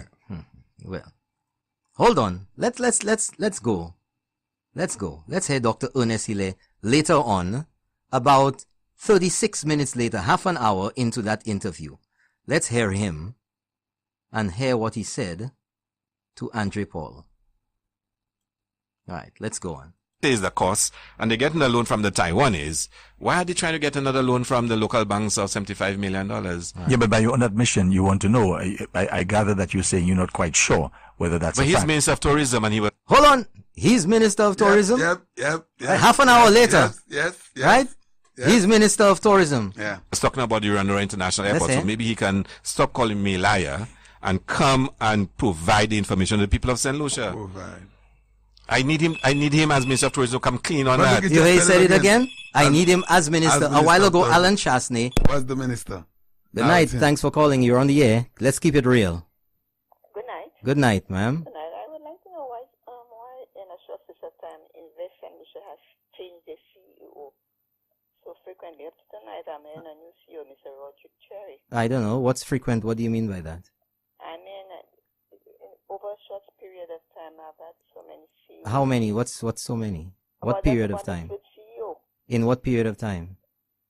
In a short period of time, since we are... Well, maybe you can call up Invest St. Lucia and ask them why the CEOs have resigned. No, but are you giving so much information that particularly... No, we're not talking about the not CEOs talking about that, no. of that. If you want, give them a call. Have you tried calling them? You call and they won't give you they don't give you an answer. Sure. Okay. But the news has not come up with any unusual reporting about the CEO changing. I think that's a non-issue. Nobody has made any issue of it. Why? What's the issue? But what is the issue?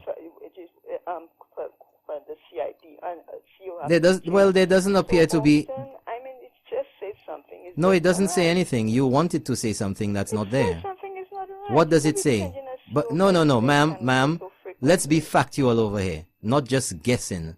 What does it say because of what? The fact that you're saying you have a CEO, Invest St. Lucia. Did the previous CEO resign because he had medical issues? The CEO has been living, and every time you hear a change. Look tonight, What's every time? And his first thing was he's not political, and also he had to state all those facts in order for people to feel, So it just says something just not right. If you invest and Lucia, why? It says something. What I don't know what something is. You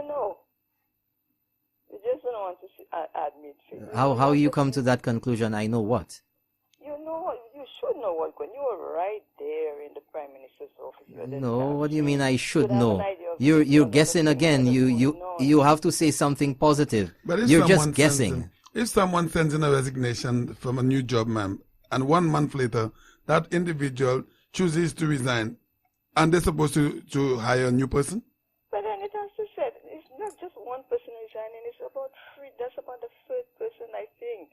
You think? I listen to the news attentively, and that's about the third or fourth person. A while ago it was the third. Now it's the third or fourth. A while ago it's 2 or 3. But you sometimes make mistakes too, because even last night Mr. Ellis tell the other guy, don't take everything you say for things. You listen very well. Yes, I listen. Well, Brother Norbert will bring you some information next week. Listening at the time, and I heard you said that when the guy said about the earthquake, and you said don't take everything. I hope you would say something about what we're discussing here tonight at the time you called. But I heard some of what you said. I heard them talk about the national trust and everything. Do you think Dominic Crede is a minister of tourism or not? If I think he's a junior minister of tourism. What's that? Junior minister of tourism. Junior minister of tourism. Where did you hear that? When you listen to all the radio stations, where did you hear that? He's a minister in the Prime Minister's office. No. Don't. But I'm asking you specifically, where did you hear anywhere he said that he is a minister or anybody refer to him as a junior minister? No, but that's what you listen to the radio stations all the time. Have you ever heard him referred to as a junior minister? No. Have you heard it? Yes or no? Have you? Totally minister? No. Have you ever? My dear, you listened. And you're a familiar caller to the station. You say you listen to all the radio stations. Have you ever heard him being referred to as a junior minister? I think I've heard that. You think? Okay, you're thinking again. Thank you very much, my dear. You're gonna, Next week you have to bring the lady some information regarding the resignation. Well, nobody has made an issue of it. Nobody has questioned it. Nobody has made any statement untoward about the office. Well, so I'm not concerned about that. No, listen. I'm keeping it real. Right. I'm not concerned about anybody resigning to no fanfare.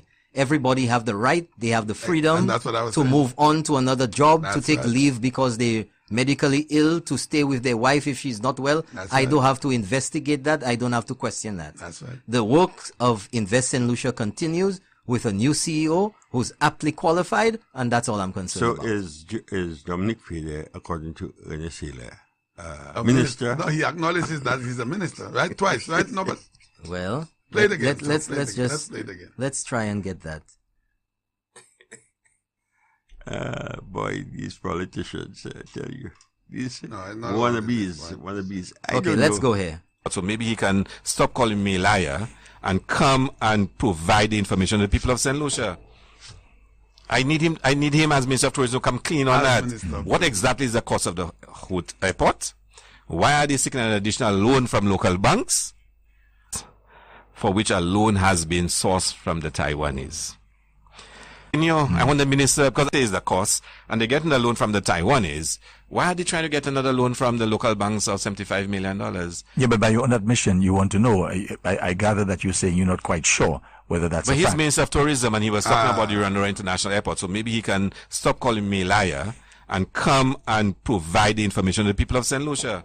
So Hold on. I need him as Minister of Tourism to come clean on that. So he just said Alan Shasney, half an hour before, was the Minister of Tourism, and we have Dominic two Fede. ministers of tourism. Well, must be.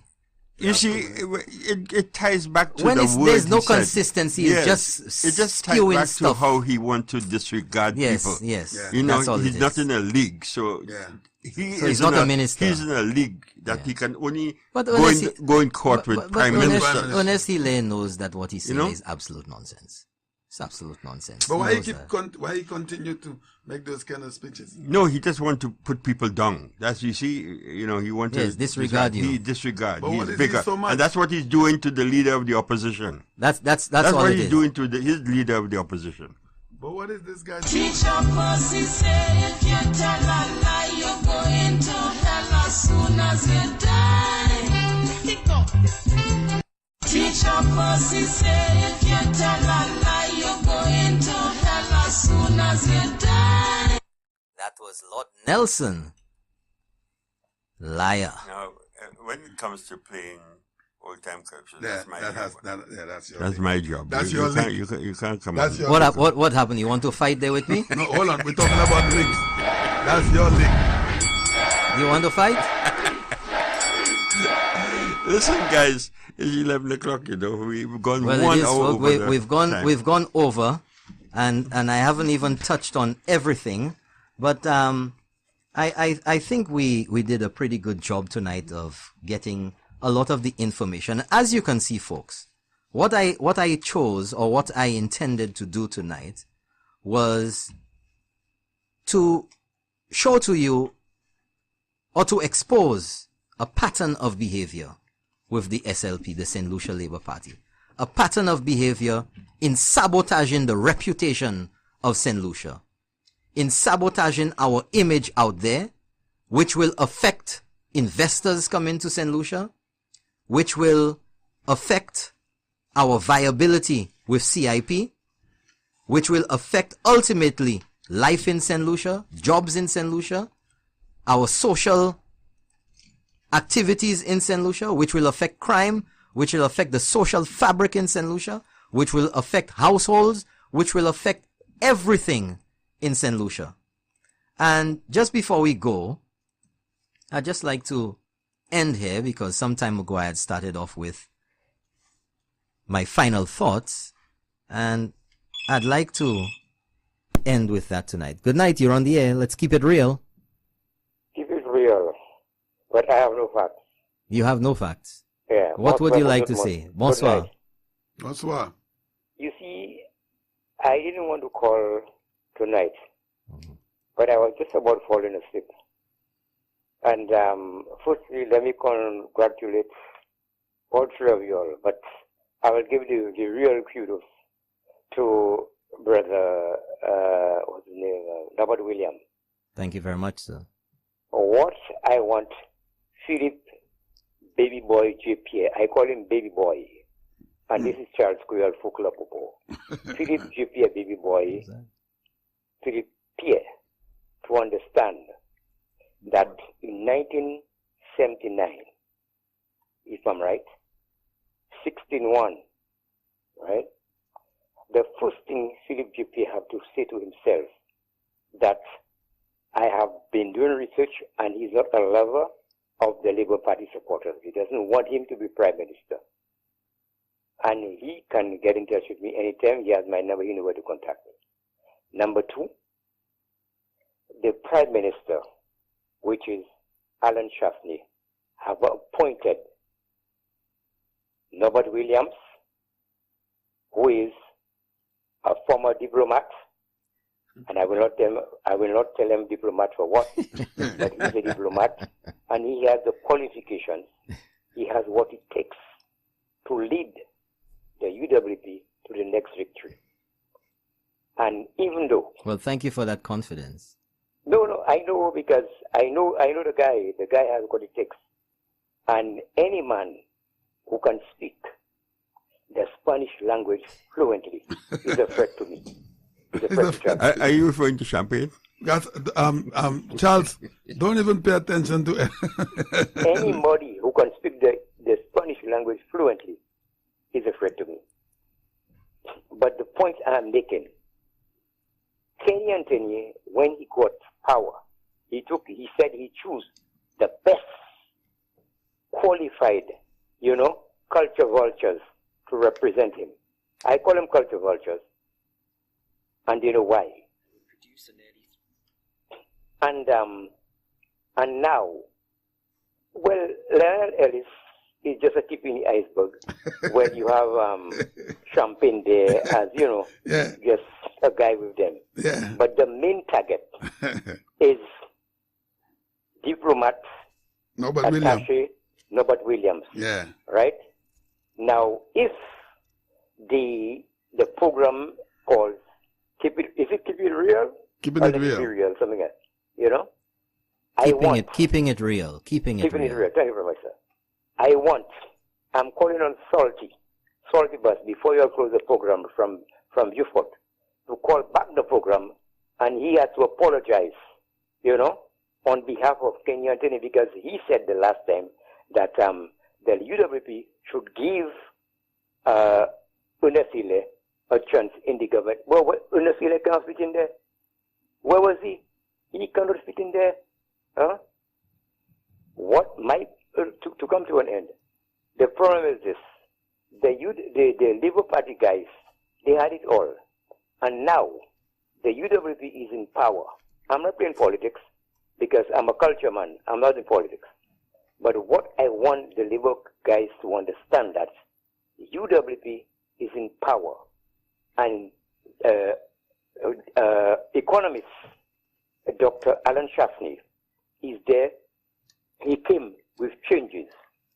And if what they're saying, birds of a feather flock together, if his father shows St. Lucia, in fact, St. Lucia on the whole, he can lead the way, right, by creating, when they go on the telephone directory, the amount of massive chains. He get the kudos for that. Okay, you have 30 seconds, sir. Yeah, okay? So what I'm saying is, this program, when the Labour fellas call in, they have to come with facts. And let's be real. All the best, fellas. Good night. Thank you, buddy. Thank Have you a very good much. night. Okay, folks, I just came across one more file here that I'd like to play for you, and it's Dr. Ernest Ely again on Rick's show, and that was, I think, about 3 weeks ago or something of the sort. Let's listen to Dr. Ernest Ely, and he always feigns ignorance, but I'm convinced it's deliberate, because he wants to pretend that he doesn't know what is being talked about, so it's an excuse. Let's hear Dr. Ernest Ely as he appeared on Rick about 2 or 3 weeks ago, and the person calling was actually yours truly, Norbert Williams, to ask him a question. Let's listen to Ernest Ely. Go ahead, caller. Yes, good evening, Rick. Hi. And good evening to your caller, Dr. Ely. Yes, good evening. Yes, Rick, I'm a little amazed and I'm a little bewildered here tonight, because earlier during the program, Dr. Hilay's response to healthcare And he said that healthcare in St. Lucia is worse. And I'm trying to wrap my head around that, Rick. Rick, how could it be worse when the OKEU is open and moving towards full services by the end of this year? I don't understand what Dr. Hilaire means by worse. No, but can we just stop? Has the OKEU he's comparing. No, has it been open? OKEU is open now? There are services, dialysis services, physiotherapy services. Now, Dr. Hilaire is saying that he's not aware that the OKEU hospital is open, that services are being offered there. Mind you, the OKEU hospital is in the same constituency that Dr. Ernest Hilaire represents, right? It is less than a 5-minute drive to his constituency office in Cicero. Right, straight down the road, make a left, and you up there, right? I find it incredible that Dr. Ernest Hilaire does not know that services are available at the OKEU hospital. In fact, he was part, his team, the SLP, had a naming ceremony for the hospital before the elections in February, I believe. And the hospital continued to remain closed. There was talk about dialysis services at the OKEU and everything, which Dr. Hilaire was a part of. So I find it disingenuous and rather economical with the truth that he didn't know that services were being offered at the OKEU, when all of the talk about Victoria and the nurses moving over and all of this, I find it, as the representative who was at the forefront of a lot of that discussion, would not know that dialysis services are being offered at the OKEU, that physiotherapy services are being offered at the OKEU, that outpatient services are being offered at the OKEU, and it is moving along with the gradual transfer of services from Victoria Hospital to the OKEU and expected to be completed by the end of the year. And that should have been a big part of his interest. But of course, because it's in his constituency. Exactly. So Dr. Ernest Hilaire apparently is very derelict and doesn't give a damn about what's happening, one of the most significant happenings in his constituency, or he's just being plain, economical with the truth. No, he gets to the microphone and the television before his opposition leader. Oh boy. But hold on. But let's continue. He's not finished yet. I'm not done with him yet. No, hold on. And other services are moving in bit by bit until the end of the year. But that information has been put out there, so I'm surprised that you are not aware of that. However, No, hold on. Caller, you said that OKEU is open. Yeah. And the average, if you tell St. Lucians that OKEU is open, you would be shocked to hear that. So now that. he put in St. Lucians with him too. Services that will move. I think the address is whatnot to the OKEU. We still use Victoria Hospital. So what does that? So we still use the health center in Babono. Does that mean the OKEU not open? Exactly. I mean, what kind of logics is that? Now he's fishing to validate him saying that OKEU is not open. But he's just admitting that there are services there. Open, Let's continue. As our hospital, how you want to say to callers that the OKEU is now open? What one has to do with the other. Yeah, but you can't say the OKEU is open. If the hospital is not, it has nothing to do with Victoria Hospital. What I did say to you is that services, it cannot be worse when services are being offered at OKEU. But those services were also offered at VH. Under the SLT, with a naming ceremony and no services being offered. However, I know that the time is going and it's a little late, so I'm going to move on. Dr. Hilaire spoke about the chronology of leaders. So, in essence, he wants to go beyond the previous administration of the SLP and go into the administration of Stephenson King. But the point remains, Rick, and I find it rather bewildering that this would elude Dr. Hilaire. That when you take over, whether it's from a past government, whether it is on a shift working at a restaurant, you take responsibilities for what has been handed over to you, and particularly the St. Lucia Labour Party campaigned and chastised the previous government and said that they would do better. They changed the plans or whatever was intended by the Stephenson King government, and therefore, whatever changes they made and however they moved ahead, the responsibility for the results of that or the failure. Okay, that was that, folks. So, all of this here shows a pattern of behavior with Dr. Ernest Hilaire, where he predictably, when confronted with the facts, pretends for some reason or the other that he doesn't know, that he's unaware. And what I have tried to do here tonight, folks, is to show you a pattern of behavior with the SLP in sabotaging the government, sabotaging the reputation of the government, sullying the name of St. Lucia and this administration by their very actions and their words, what was said by Dr. Ernest Hilaire, what the actions of Dr. Kenny Anthony in filing this, as far as I'm concerned, a frivolous lawsuit, which is not substantiated, particularly in reference to the George Odlum Stadium and the lands for livestock farmers in Vieux-Fort, is not substantiated by the facts. Then one is left to wonder, what is the purpose of this? Is it to bury the government in paperwork, in litigation, so that they don't have any time to deal with anything else? Is it to create an impression on the outside that everything is in chaos in St. Lucia, that the government cannot accomplish anything, that persons wanting to invest via our CIP program should be very wary of investing because the possibility exists, even though it does not under the law, that if the SLP were to get back into office, that they would rescind or put these people through hardship or demand further monies from them when they get into office. What is one left to conclude from all of those behaviors? Yes, Champagne. The intentions are to slow down or to halt the government with whatever they have planned. So in the next 2 years, they have nothing to campaign on. This is the scared tactics. This is all it is. That'll be our last caller. Good night. Thanks for calling. Thanks for giving me the opportunity. Mr. Robert, you know what has happened tonight there? You've gone a very long way, right, in just simply telling me, and I'm speaking about myself, I'm not speaking about anybody else, that the United Workers' Party is unprepared, weak, and not ready to run this country. Because you actually said that we're trying, you're implicating that the actions of the opposition are slowing down the government. The government I never said that. Have a blessed night. Thank you. Thanks for calling. But I never said that. I said the intention. The intention.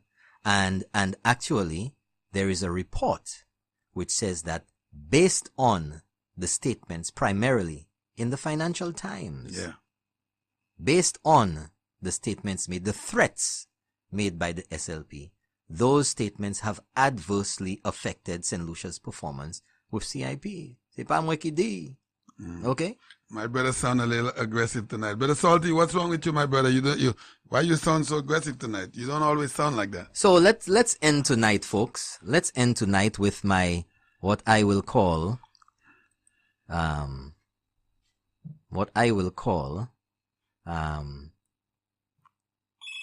oh, who's calling? Him again.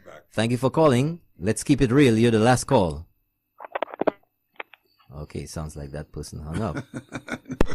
I wonder who that could be. That's better Salty again. I know it is. Well, folks. Oh, Uncle Del just jumped there. What about my song? Listen, we're wrapping up our show, man. What's wrong with you, man? Okay. Thank you for calling. You're our last caller. Let's keep it real. Let me apologize for I'm making a second call. Yeah. 15 seconds. Yes, Charles. If Dr. Kennedy Anthony right now, I have his curriculum vitae in my hand right now, watching at all his academic skills, right? And he couldn't deliver. Now, if Dr. Kenny Anthony, with all his, XYZ, and you brought in Tashi Nobody William, what I want the UWPs to do now, not the UWPs, the Labour Party, the opposition, to call all the diplomats, all the top intellectual guys, that Kenyan, Dr. Kenyan had appointed, I want them to challenge diplomat Norbert Williams attached to the Prime Minister. Yeah. That's what I want them. Give them another half hour and ask them. I am asking them to call and challenge Norbert Williams and come real and come with the facts. Because Dr. Kennedy Anthony, when he came in, he appointed the best, he said, and they could not deliver. Dio, moi Charles Club for Club of Dio, Ukabayan Lot Neditako, Kidi Okuyo, challenge Norbert Williams. Thank you very much. Okay, thank you very much, sir. No, boy, you're a diplomat, you know. Where's that passport? You need that. I want to say something. I want to say something, you know.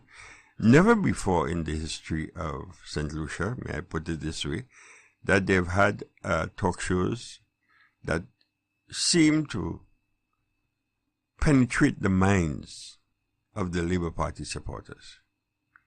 And this is why, you know, they're quick to call names. This is a UWP station and this thing and that thing, and you hear our partner from the south calling, and he has to try to defend, and you hear the lady try to poke questions at. But that's okay. We enjoy them, you know, calling. We enjoy them. I know where you're coming from. We want them to call. Exactly. But I'll tell for you years something. now, Let me tell you something. Uncle Ellis, yeah. I really don't bother myself too much, and if anybody wants to believe that, that's up to them. If they don't, that's up to them.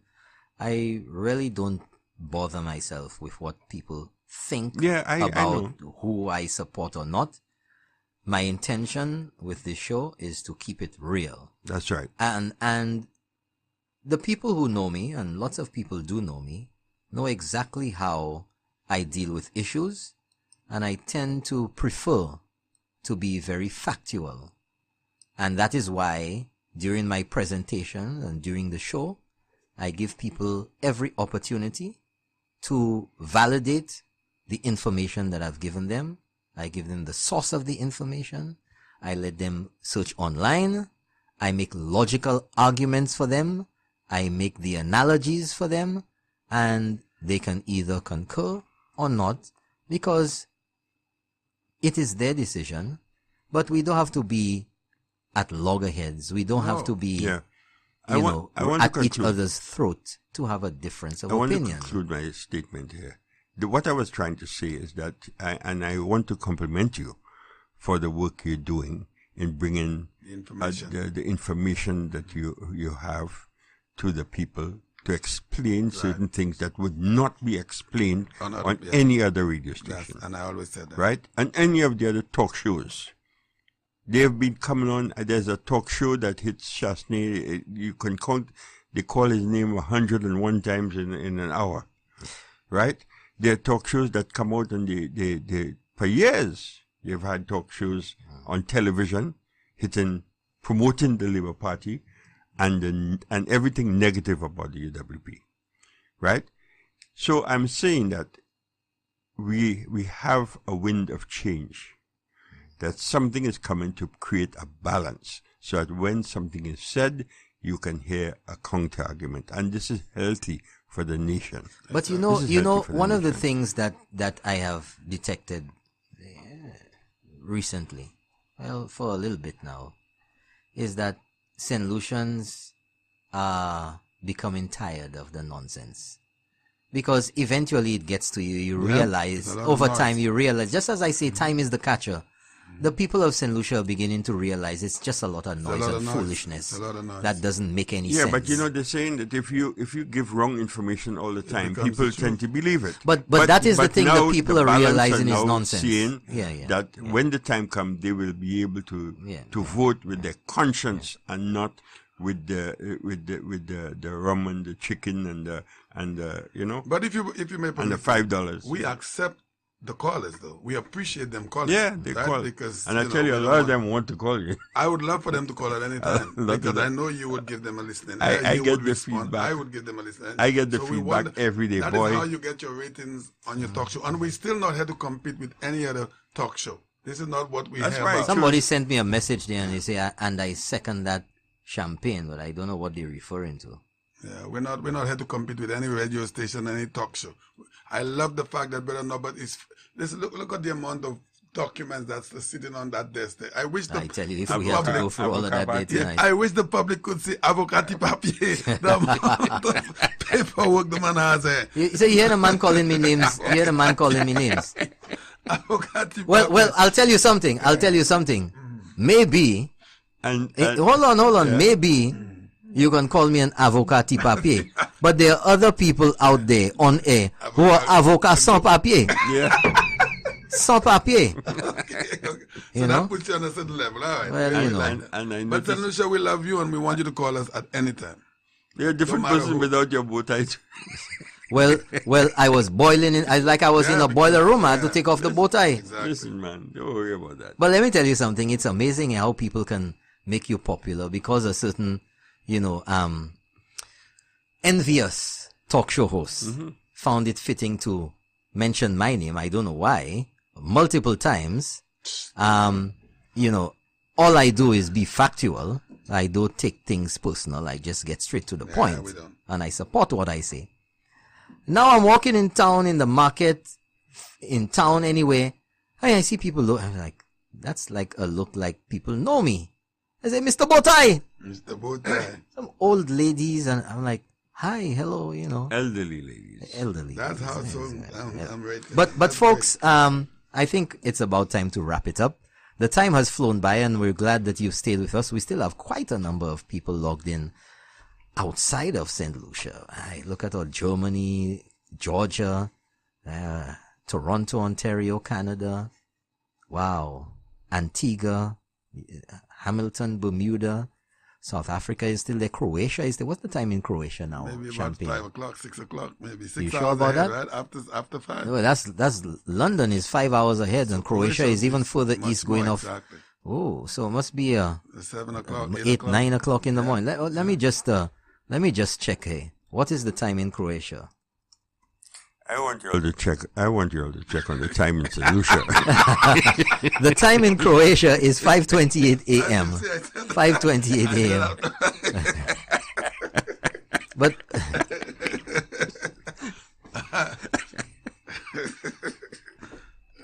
well, somebody sent me a message here all the way from Germany and said, like that email said, your best show yet, worth making a daybreak. All the way from Germany. Maybe the two of us. I don't. I'll listen to you at home, right? Folks, recently I started what I call Norbert's final thoughts, and I have final thoughts here that I would like to read to you again because it falls in line with the whole theme of tonight's show. When a politician calls another the scariest thing to happen in St. Lucia politics, then later is seen and heard on the same political platform as that maligned politician, we're left to wonder what is his true motive. When the leader of the opposition can write to the British government and ask for St. Lucia's appointed High Commissioner to London not be approved, we're left to wonder what his true motive really is. When a politician says he will write to foreign investors and ask that they not invest in St. Lucia, we're left to wonder what their true motive really is. When the St. Lucia Labour Party will publicly state that if returned to government, they will review all CIP passports issued under the UWP and then conduct due diligence again, plus demand more money because their fee, while in office, had been much more, knowing full well that this could never happen because all CIP passport holders were approved under the law, we are then left to wonder what is their true motive. When Alva Baptiste said that Alan Chasney would be Prime Minister over his dead body, we are left to wonder what his true motive really was. When Kenny Anthony said there will be no peace, what was his true motive? When Walid Drufali, embroiled in a divorce case with his ex-wife, was given St. Lucia diplomatic status, we are left to wonder what his true motive really was. When Kenny Anthony said he would fight the government in the courts in Parliament and in the streets, we're left to wonder what his true motive really is. When we all want the facts and the information to make informed, logical decisions, yet political satellites saturate us with overwhelming lies, misinformation, and propaganda, we are left to wonder what their true motive really is. When the opposition threatens a vote of no confidence in the House of Parliament, knowing full well they have no chance of succeeding because they don't have the numbers, we're left to wonder what their true motive really is. And when Dr. Kenny Anthony signed a secret deal with Jack Greinberg for the lease of our seabed, bypassing the Governor General contrary to the law, and no one knows the full details 18 years later, we're left to wonder what his true motive for that deal really is. That's it, folks. Keeping It Real, episode number 15, Tuesday, the 9th day of October, 2018. I'm Norbert Williams with Lionel Ellis on the console and Champagne. Thanks for listening, and see you next time. I'm Norbert Williams. Good night.